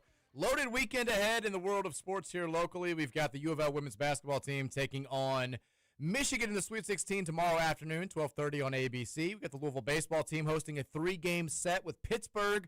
First pitch for tonight's game coming up in about half an hour. You can listen to it over on 970 WGTK. And then tonight, Louisville Kings kicking off the new era of football in the city of Louisville, professional football in the city of Louisville, as the debut of the 2026 UFL season will be right here at Lynn Family Stadium as the Kings take on the Birmingham Stallions tonight at 8 o'clock. Fox will have the national TV coverage for that. We've also got the men's Sweet 16 continuing this evening. Women's Sweet 16 going on right now. Once again, Vandy and Notre Dame deadlocked at 64, just 25 seconds to play there. ESPN's got the TV coverage if you want to put that on in the background while you're listening to myself and Trey Ryan here on Big X Sports Radio. We got lots of text to get to on the Gameday Men's Health text line. Before we do that, though, who would like a football update? Brief as it may be. Quick little football update from practice. Trey, would you like a football update? I would love a football update. This is what I'm hearing. Open practice today. Some birdies there. Let's talk about the quarterback position. Not just right now, but for the future. I think this is a unique situation for Louisville because even in the portal era with Jeff, we've had a new quarterback coming in every single season, somebody who was not a Cardinal the year before. But there's been a solid amount of film. We've known exactly who that guy is for the most part. You know, Jack Plummer was a multi-year starter, had just wrapped up a full year as the starter at Cal. Tyler Shuck had been injury-prone, but we knew what he was capable of doing when he was healthy because he'd been a starter at both Oregon and Texas Tech. And then last year, Miller Moss was coming off a season where he got benched, but he did play, 8-9 games as the starter at USC, and had also played against us in the bowl game the year before that. So we knew kind of more or less what the strengths of these guys were and what the weaknesses of these guys were. With Lincoln Keenals is different. We know, kind of what they talked about his strengths and weaknesses being from practice and spring games and the limited amount of time that he got as a backup coming in late in blowouts or to replace a guy who had just gotten injured for a couple of plays. But we've never seen this guy start a game. So I think he's a little bit more of a mystery than any presumed starting quarterback that we've had since maybe Malik Cunningham back several years ago. The word on Keenals is kind of what the book was, is that the intermediary passing game is good, great touch, very well-placed passes, super mobile, big-time athlete, can make plays with his feet, can create, can keep plays going with his feet. They think that the downfield arm is not ideal, but it's still good enough. What I was told by somebody who is, been with the program for since Jeff got here, they're expecting this to be the most explosive offense they've had. And that was kind of all I needed to hear because the same person a year ago was like, got some questions about the offense. I think the running game is going to be great, but I'm not sure it's going to work the exact way that it's planned to. They think the offensive line is going to be good. They think there are obviously guys that need to step up at the wide receiver position. A lot's going to be expected out of Trey Richardson once he gets healthy, the Vanderbilt transfer who's kind of seen as the big play threat at that spot. But they feel like the tight ends are going to be a huge part of the passing game, especially since Keenholz likes the short passing game. But the running game, with Keenholz having an added element of being able to use his legs himself and being willing to use his legs himself. Tyler Shuck was a good athlete, but they didn't want to run him because of all his injury concerns. They think that's going to be a huge deal. Now, here's maybe the more exciting part when it comes to the future of Louisville at the quarterback position, because at some point, I think every member of the fan base is like, yeah, this has been working to a degree, the whole plug-and-play transfer portal quarterback. We'd love to see a Jeff Brom developed quarterback take the reins at some point. And I think the hope amongst the coaching staff is that Briggs Cherry's going to be that guy. Here, Cherry's been on campus since January, still very early on. But apparently, according to, and I've heard this from other people that have gone to the open practices, he's got the best arm of the quarterbacks that we've got. and that includes Keenholz. He's not as polished as some of the other guys just yet, but he's got the biggest arm. The big thing for Briggs Cherry, according to people that have been with him for the past 3 months, he's got a very, very good ability to grasp the playbook. Like, the early returns on Cherry are very good from the staff. I think that there was, early on with Deuce Adams, there was a lot of enthusiasm about his ability to be, he's an athlete with a big arm, but as time went on, there was some big-time concern about his ability to grasp the system. And, he would give the right answers when you're in the film room. You put him out there in live game situations in practice, and he just was not processing things the way that they needed him to. And as a result, they didn't really trust him to be in situations where you've got to go through reads or you've got to potentially check to a second called play when you see what defense what the defense looks like across the ball. Apparently, Cherry is miles ahead of some of the young guys they brought in the last few years when it comes to the mental side of things, which is a big deal when you've got a very intricate offense like the one Jeff Brom runs. That makes me excited. The exact quote that I got was, they're pretty sure he's going to be a stud. That makes me excited. I mean, ideal scenario, Trey. We go Lincoln Keenholz this year. We're great. Lincoln Keenholz comes back for one more season. You hand the reins to redshirt sophomore Briggs Cherry, and then let's ride, right? Like, that's what I want to see. 100%. I agree 100%. And I was actually at one of the practices, and I completely agree with everything you said. Lincoln is, I think the team as a whole is a complete tier above where this team was last year, especially at the quarterback position. I feel like at times last year during spring ball, we were kind of looking around like there was early on there was signs, maybe not super publicly, but early on there were signs in my opinion that Miller, maybe there was some question marks with the arm, especially. But Lincoln, from what I've seen so far, I mean, he threw a deep ball to Trayshawn Hurry that was beautiful, one of the most beautiful passes I've ever seen. And his arm, I see no issues with his arm, and I think he's going to be great. And the offensive line also looks to be improved a little bit. So good things for Louisville football in spring ball so far. When you look back at it, I mean, we all were hoping for the best. Jeff Brom's the coach who doesn't really – you've got to really read between the lines to get anything out of Jeff when he's talking publicly. But there were definitely signs dating as far back as last year's spring practice that he was not blown away with how Miller Moss was playing. Anytime Jeff brings up some sort of mild criticism, and even if it's like a throwaway comment, but it keeps coming back up, to me that it's cause for alarm. And he and Brian both, they kept bringing up throughout the spring and then even more so during the summer about how, Miller's doing a good job. He's all the classic Jeff-isms. But then they would always go, like, we've got to get him, working on making the right decision when things break down a little bit. And right there, I was like, oh, boy. That, if you read between the Jeff language, he's saying when it's not all by the book, when it's not snap, first read's open, boom, quick, easy throw, completion, that Miller's kind of unsure about what to do. When the pocket breaks down, we're making bad decisions. When the first read is covered, we're making bad decisions. And guess what happened when we started playing actual games? It came to fruition tenfold. Miller, if all things were great, if it was, I've got a good pocket, I've got the guy that I'm focused in on, he's got some space, he could make those throws. And we saw him look really good at times last year in those situations. When the first read was covered and he had to go through his progressions, not as good.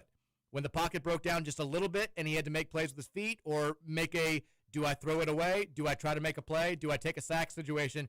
Felt like he made the wrong choice 9 times out of 10. And that's where we got into trouble last season.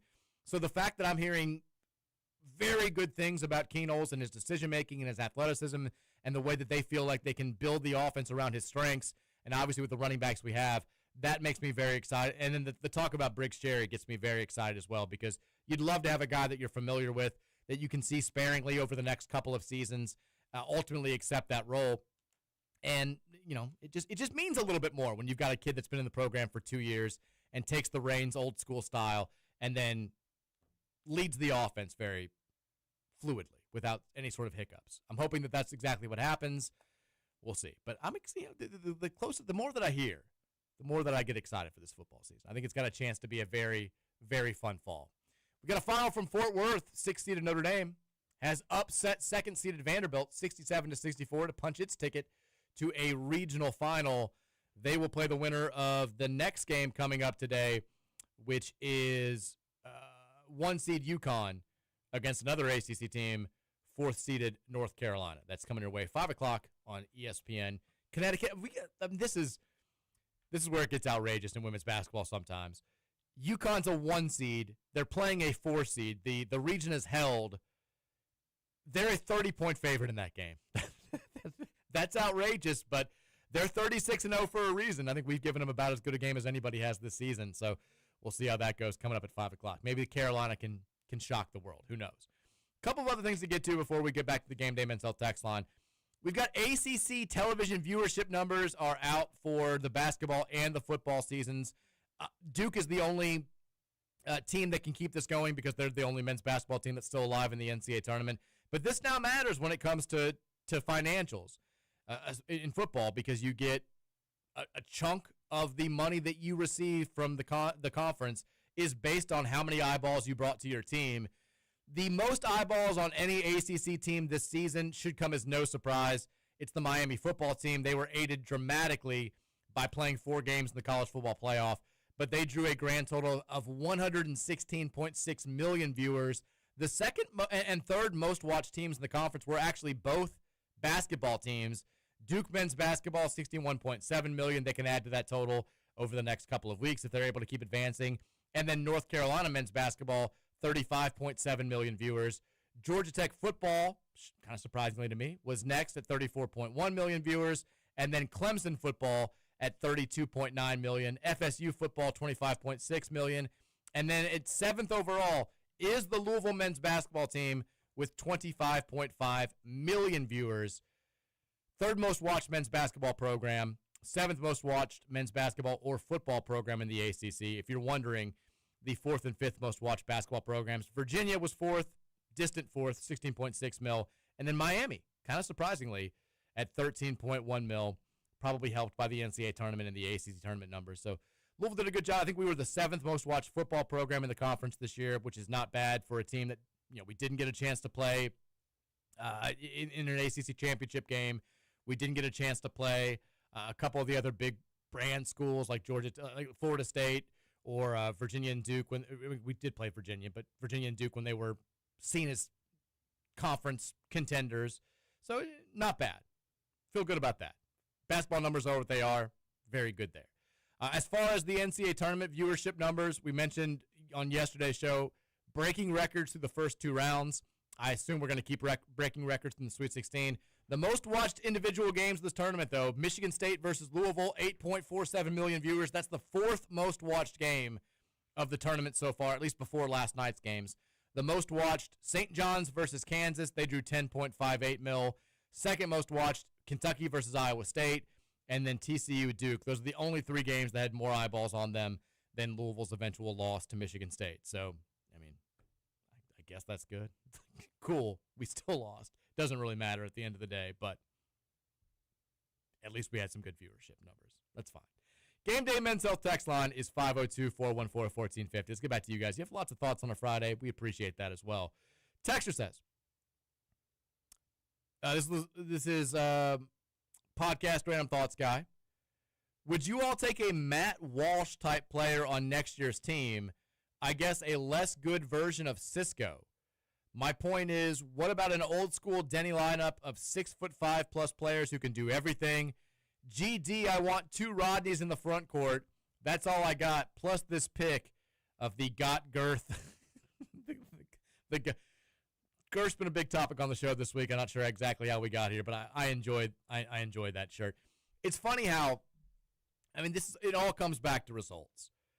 But when Matt got the job, after Pitino left, people hated the fact that he wanted big guards.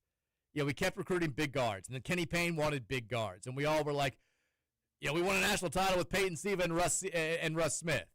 Why don't we go back to the little guards? And now we've had some size issues the last couple of years, and people are right back to clamoring for the big lineups. It should be said, the average height of this year's Sweet 16 teams is the biggest it's ever been.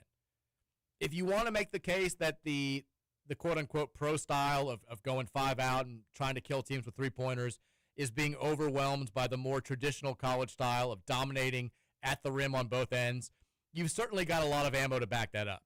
Arizona's the biggest example. They last night were incredibly good. They destroyed an Arkansas team that a lot of people took as a dark horse team to make a Final Four, beat them by 21 points, and did so only attempting 8 three-pointers. They shot 63.7% from the field. That's the highest field goal percentage of any team in a Sweet 16 game since all the way back in 2005. They imposed their will on Arkansas and then, kept them from destroying them at the three-point line on the other end, helping them to 22% shooting there, in large part because they've got big athletic dudes that are effective defenders at all 3 levels. So if you want to say that that's the route that we need to go, you've got a decent amount of ammunition to back up that point. I don't know if Pat Kelsey does a complete 180 and says we're going from shooting 43s a game to doing the Arizona thing and taking, more than 10 only when we have to. But maybe there's a little bit of at least a little bit of a reeling back on the pro-style offense. Or maybe he goes who knows? Alabama could beat Michigan tonight and go on to win the national title. And we could all be saying, see, it can be done. Who the hell knows? All I know is I'm fascinated to see what Kelsey chooses to do. I don't know if it's the time for half measures, but I can absolutely see him kind of like saying, we still want to shoot the 3. We still want to have that as one of the core tenets of our philosophy. We're just not going to be as reliant on the outside shot moving forward. We need to have a pivot in situations where that outside shot isn't falling. Texter says, Mike being hesitant on the Red Sox being on the baseball Rushmore because of a curse, like we haven't won 4 titles since we broke the curse, is hilarious, and that's why we shut y'all sorry asses out on opening day. That one was for you. Eat bleep. I don't think that's has any bearing on what happened yesterday. I mean, do you think you're the Yankees? You're not the Yankees. Sorry. Had a good run. But what was it, like 80 years? Just saying. It's a long time without a championship. Producer Matt texted in. He said, I forgot to update you. I told Paulina about the double sphinx and the significance of the discovery of solidified sand. Her response was, why do we care so much about rocks? Okay. Matt was right. I mean, he didn't think his girlfriend was going to care that much about the double sphinx. And he was correct. I don't know how people can't care about the double sphinx. It's a huge deal. It's one of the 7 wonders of the world. And we're out here just not caring about whether or not there was 2 of them at some point. I got to know. Who really built the pyramids? Who really built the double sphinx? I don't know. Text says, sent this text in twice. Very interested in, can you envision John Calipari at U of L? No. No. Trey, could you ever? No, I don't know. No.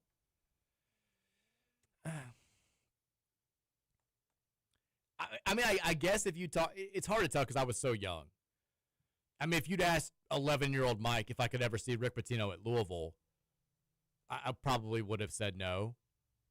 But it was different once he went to the NBA and flopped. I think that's always the thing that people don't remember from the outside is that Pitino didn't go directly from Kentucky to Louisville. He went from Kentucky to the NBA, had a failed run with the Celtics, and then that's when he came back to college and went to Louisville. I guess there would be a little – so if we're saying like the situation is Calipari crushes it for 2 more years at Arkansas and then wants a new challenge, I still can't see him going to Louisville because he was –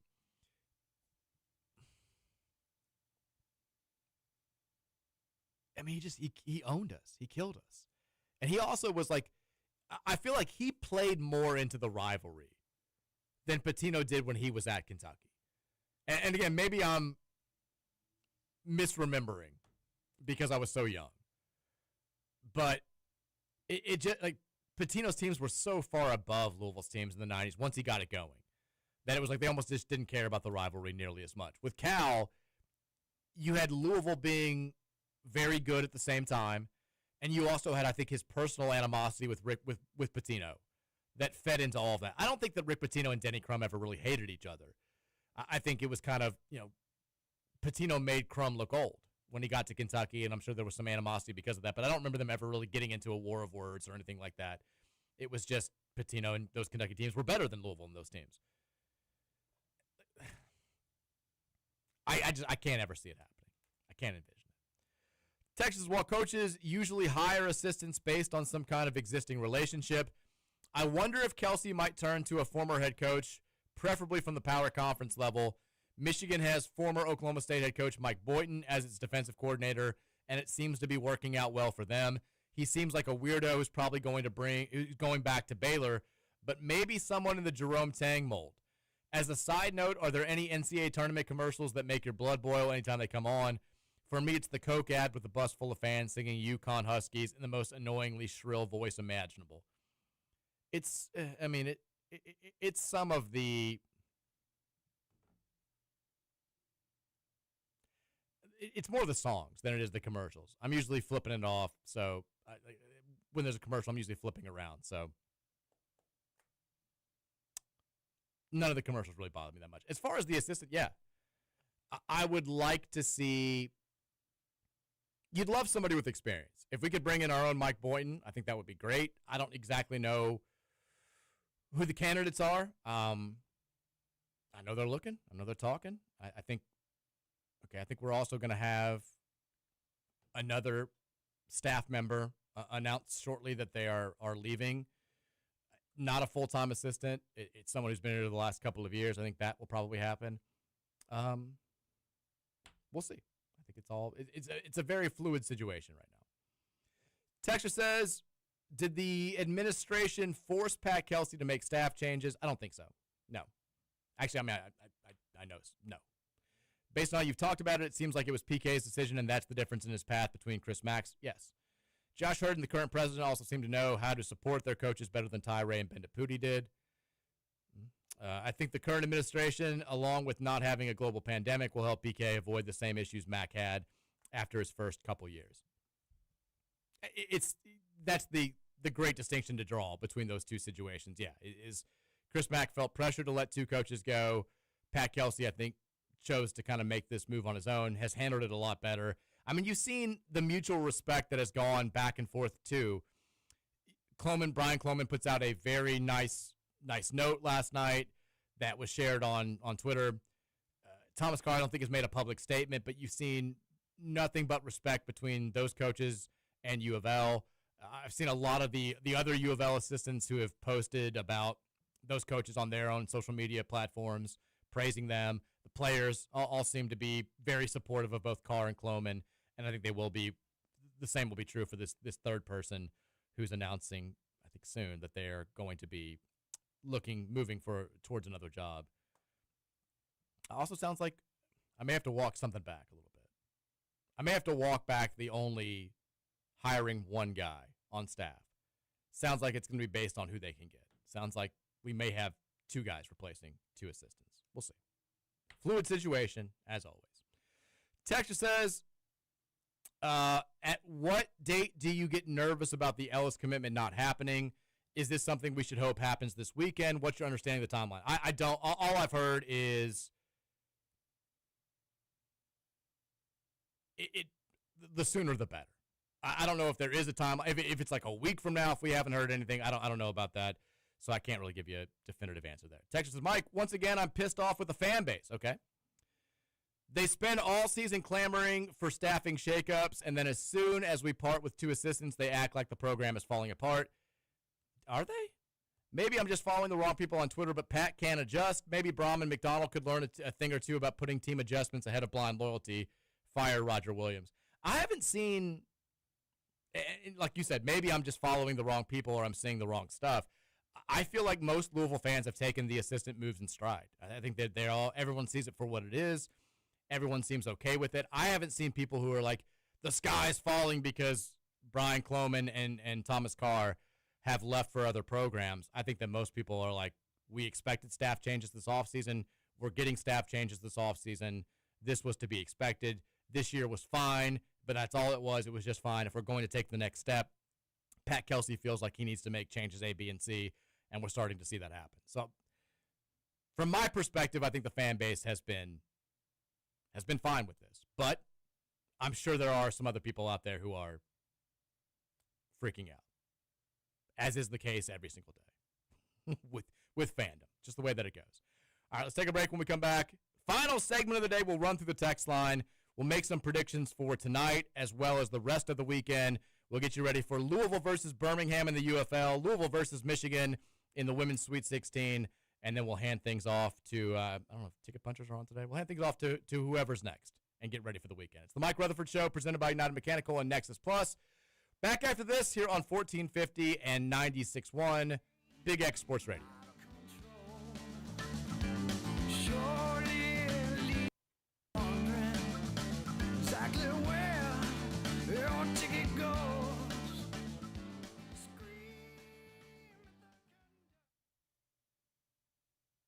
Joe is back at Everything Concealed Carry with 900 to 1,000 new and used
the final segment of the week here on the Mike Rutherford Show, presented by United Mechanical and Nexus Plus, 1450, 96.1 Big X Sports Radio.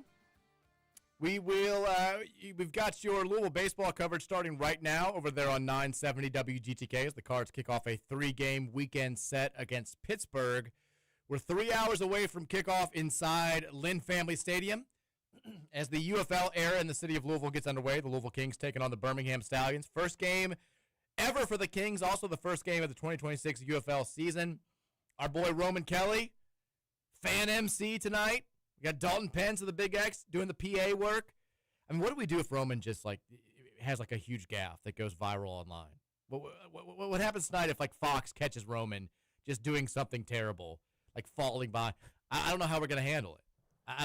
He's going to be off the show. We can't be associated with you. No. I'm sorry. I'm nervous for him. Me too. I hope he's not too nervous. I hope he's not too nervous too. Hopefully he's not listening to the show right now, making himself more nervous. But he'll be out there. If you're going to the game tonight and you see Roman walking around, Kings attire, holding the mic, just give him a vote of confidence. Give him a nice thumbs up. Don't give him the middle finger. Give him the thumbs up. Don't moon him. Just let him know you're rooting for him. You want him to do well. What do you think the opinions of the UFO would be on him shotgunning a Four Loko before his MC? Frowned upon. I think that's probably, we pitched that earlier, if they could do some sort of in-game segment where, he's walking around shotgunning locos with fans, or, fans are just shotgunning locos. And I was like, one, I think they would probably need some sort of partnership with Four Loko to make that happen. Two, even if they had a partnership with Four Loko, shotgunning locos by a Kings employee in the middle of a game, probably going to be frowned upon, but we'll see. Who knows? Maybe you get a couple games under your belt, get a little bit comfortable. Maybe that the novelty of the Kings wears off a little bit. They got to find new ways to get sellout crowds back at Lynn Family Stadium week after week. Maybe that's when you bring out the shotgun. Or he just does so good that they can't tell him no. He's irreplaceable. He becomes bigger than the franchise. Exactly. That's also a possibility. People go to the games just for Roman at that point, and he can just do whatever the hell he wants. Also very possible. We'll make some predictions for tonight's game, although I'm going to pick the Kings to win. I don't know exactly what's happening, but what's happening right now? Tiger's been arrested? No, that's not right. It's not. People are sending me false information. I don't know what's happening right now. Gameday Men's Health text line's 502-414-1450. Oh, he was! Yeah, I was about to say, I think. What's the story? Hold on, I'm trying to figure it out. Oh, no, Tiger. Maybe he was under the influence? I mean, I feel like that's got to be. It's either that or reckless driving. If it's another Dewey, what are we doing here? I've got to find this. Yeah. He's been arrested for DUI. Yeah. Will be booked shortly.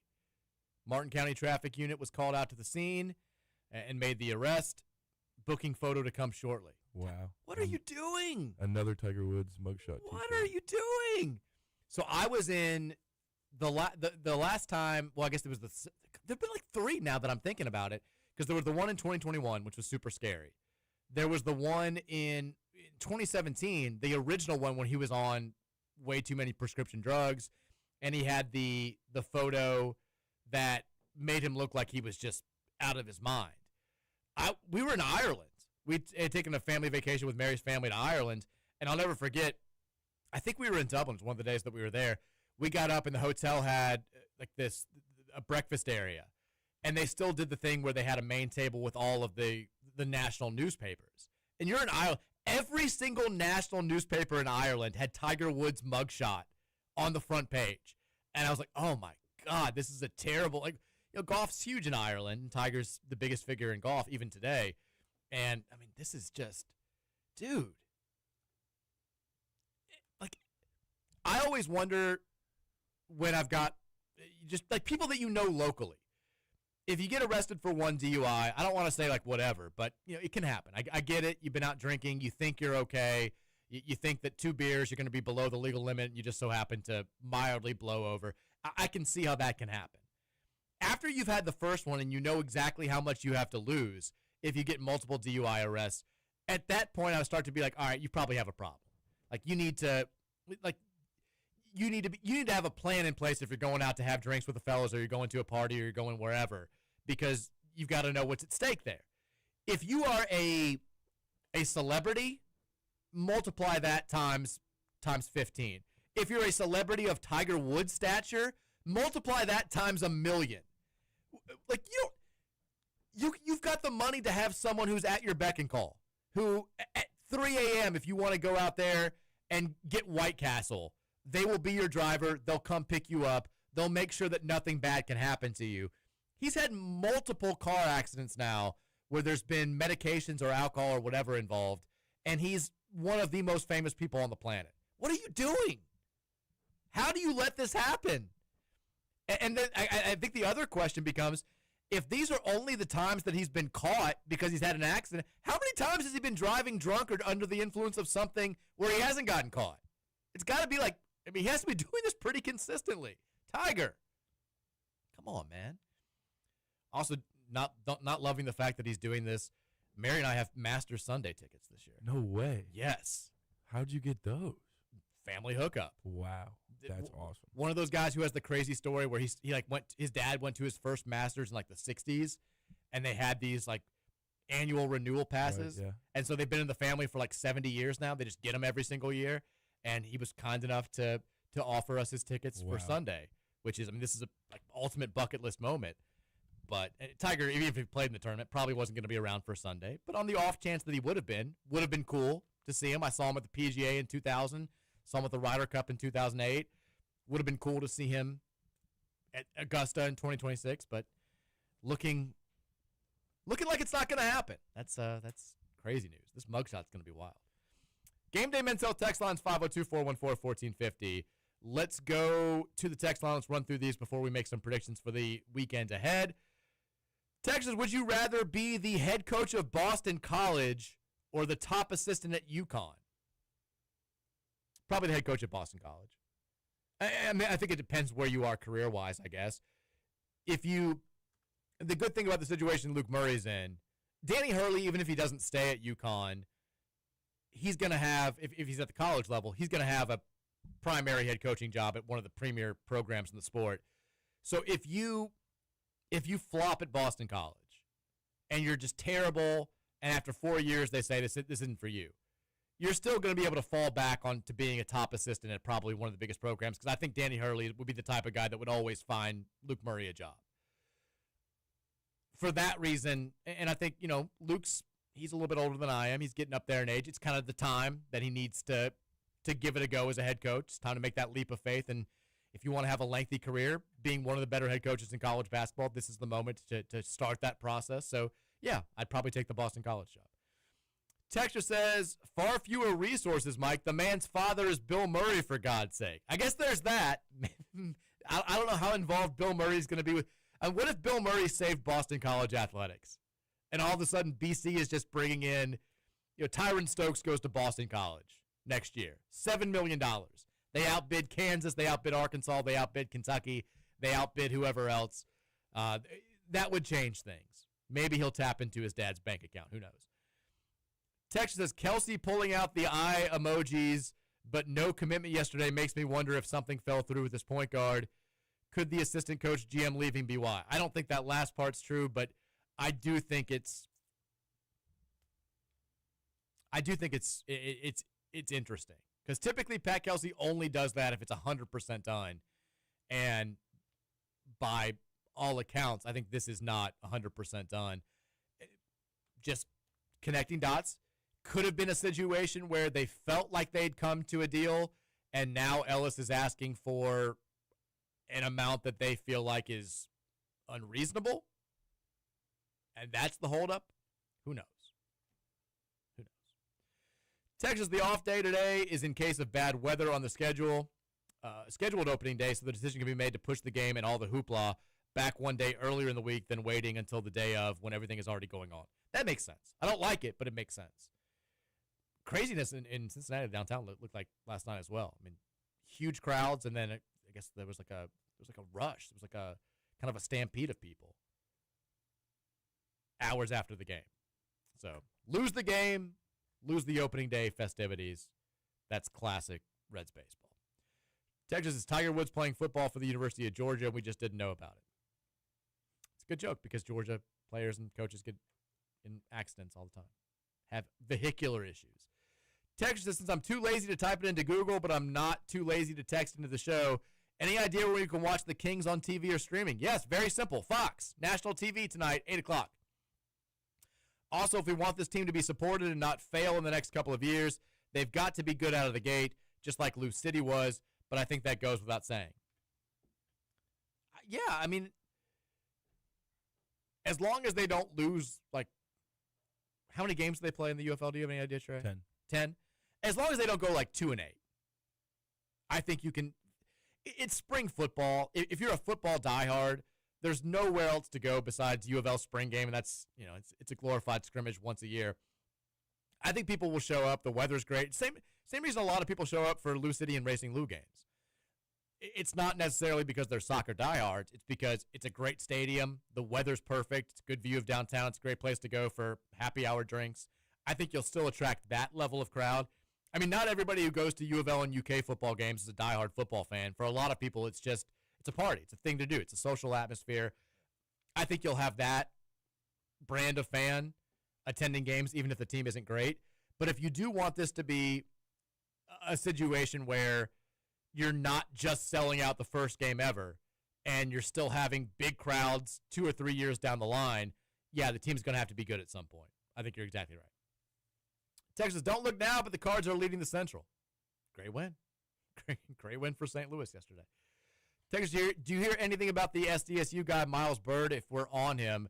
We just entered the portal today, so I've not heard anything whatsoever on that front. He's a great defensive guard. Decent scorer. I think he was the Mountain West Defensive Player of the Year this year. He'd be a great addition for someone. I mean, he's looking to level up. There's no question about that. He'll be a power conference player. As far as our interest, no idea. Ohio Guy says, considering your close friendship with Master P, what's the backstory of him leaving New Orleans? Could this mean him returning to Louisville? No. I think Master P got out in front of the story. I think he was kind of told to leave. His whole thing was, we had a 1-year contract. The contract's up. LSU is taking over UNO. So it's going to be, it's like, there's all those different Indiana University, Southeast, IUPUI. I think it's going to be Louisiana State University at New Orleans now moving forward. And I think they kind of got to call the shots, and they were like, we don't need Master P being the general manager. I think that's what happened. I've got no idea if he has. I know he has coaching aspirations. I don't think that there's any D1 program out there that's going to give him a head coaching job after 1 year as a GM for a program in the Southland Conference, but who knows. Texas says, well, basketball is over. U of L baseball isn't looking good. The Reds are already back to another year of whiffing with runners in scoring position, but not all is lost. The Avs are back on a heater and the Stars are collapsing. Time to get hyped for the second best postseason in all of sports. Agree. I've got buddies that are diehard Red Wings and Blue Jackets fans. They're living and dying every night. Jackets whiffed on a empty net goal that could have tied the game last night. Danny's freaking out about it. The Wings are terrible right now. I'm excited for the Avs. It's going to be a fun run. Texas hypothetical. Chris Mack makes the tournament, has 2 more average seasons, then we fire him because it doesn't look like he has it. Do we still hire KP, and we're just now wrapping up year 2, about to fire him, and are looking at our next head coach? It's very possible. I think if you had to fire Chris Mack because of performance issues, or even if it was like a scandal thing, you would have had the same group of Louisville fans and former Louisville players clamoring for Kenny Payne. And maybe Josh Hurd wouldn't have succumbed to the pressure as a full-time AD who'd had the job for 2 or 3 years, but maybe he would have felt like he had no other choice. I don't know, but I think it's possible. Texas says, Chris Mack trying to get the team COVID and university going through another extortion scandal right before hiring Kenny Payne and going 12-52. The good old days. See? Things are way better now than they were back then. Just saying. Compared to any other time over the past decade, we're in a good spot. Texas panic all day and night. Widespread panic tailboy outro was perfect. There you go. People love the widespread panic, Trey. They're all about it. Texas, I'm not worried about year 3 looking like what happened to Mac. First of all, Kelsey made the NCAA tournament. Well, I mean, Mac would have made it in year 2.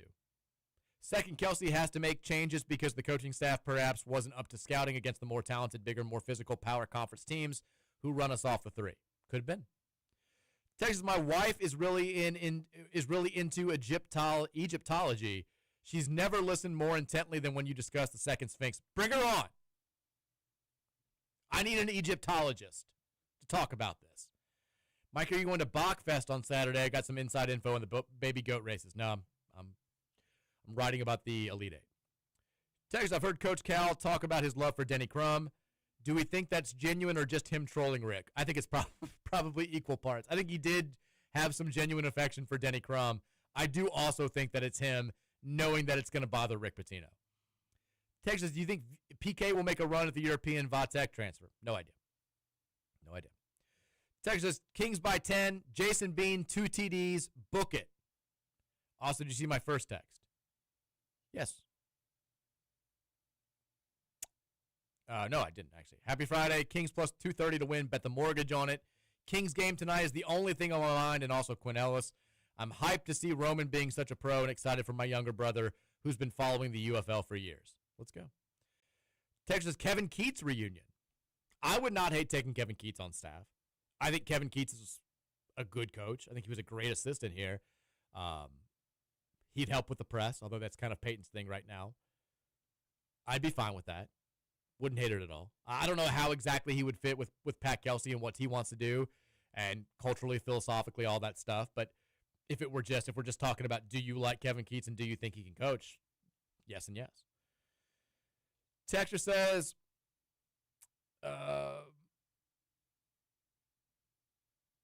would you take Jerome Tang as an assistant, or do you think he'd be too toxic now?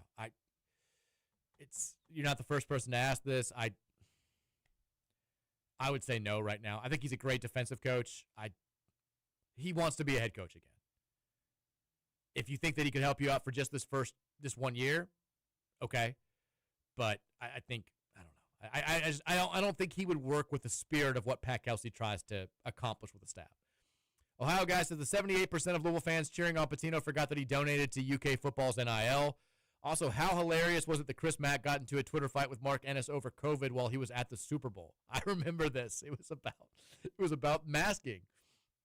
I was like, dude, you're at the Super Bowl with your son. Get off Twitter. You don't need to be fighting with Mark Ennis about this.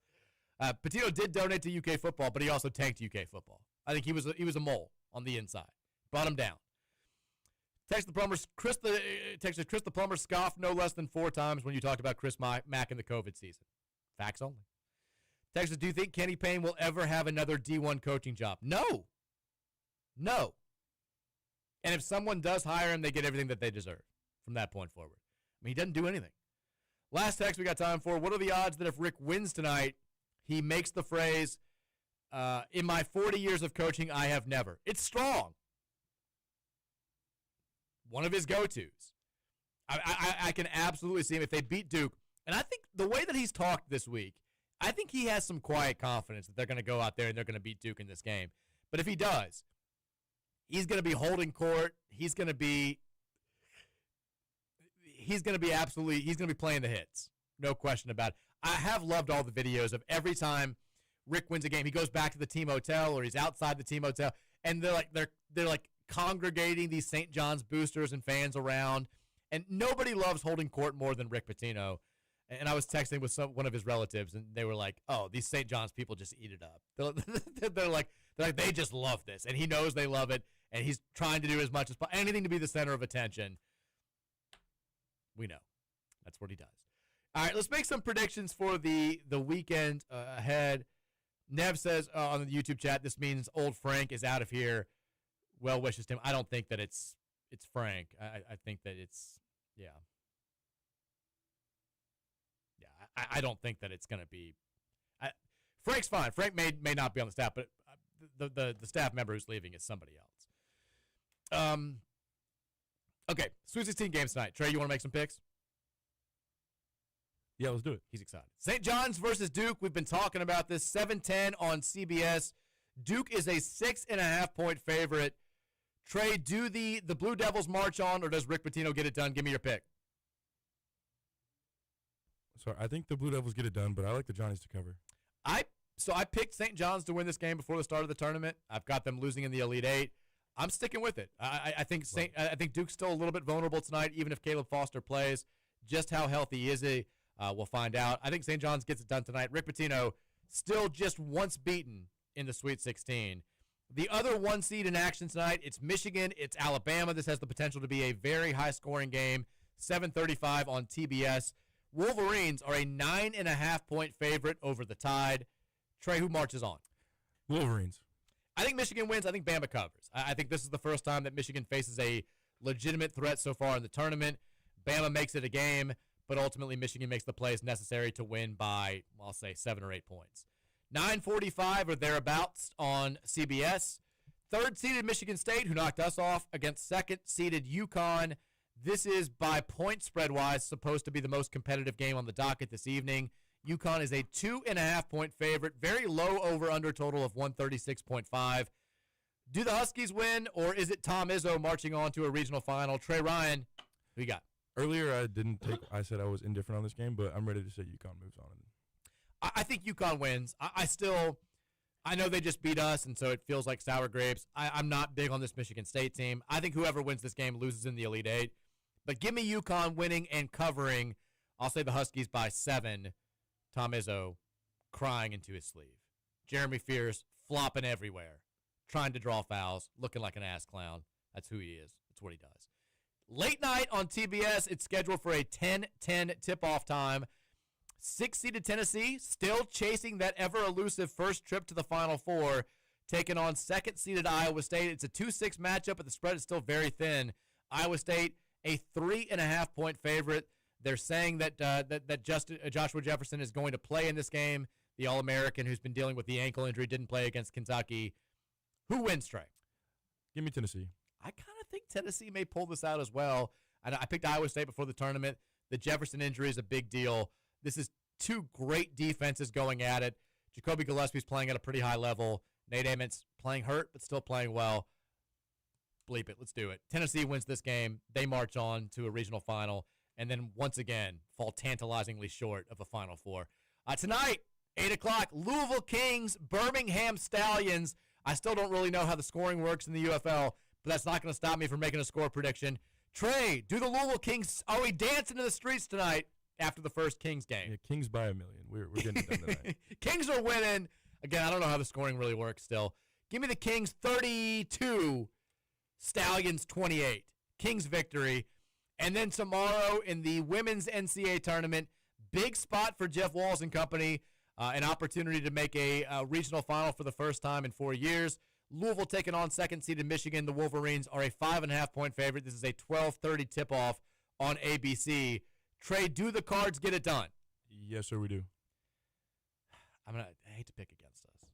I picked us to go to the Final Four in my mock bracket, but I think I had Michigan getting upset early.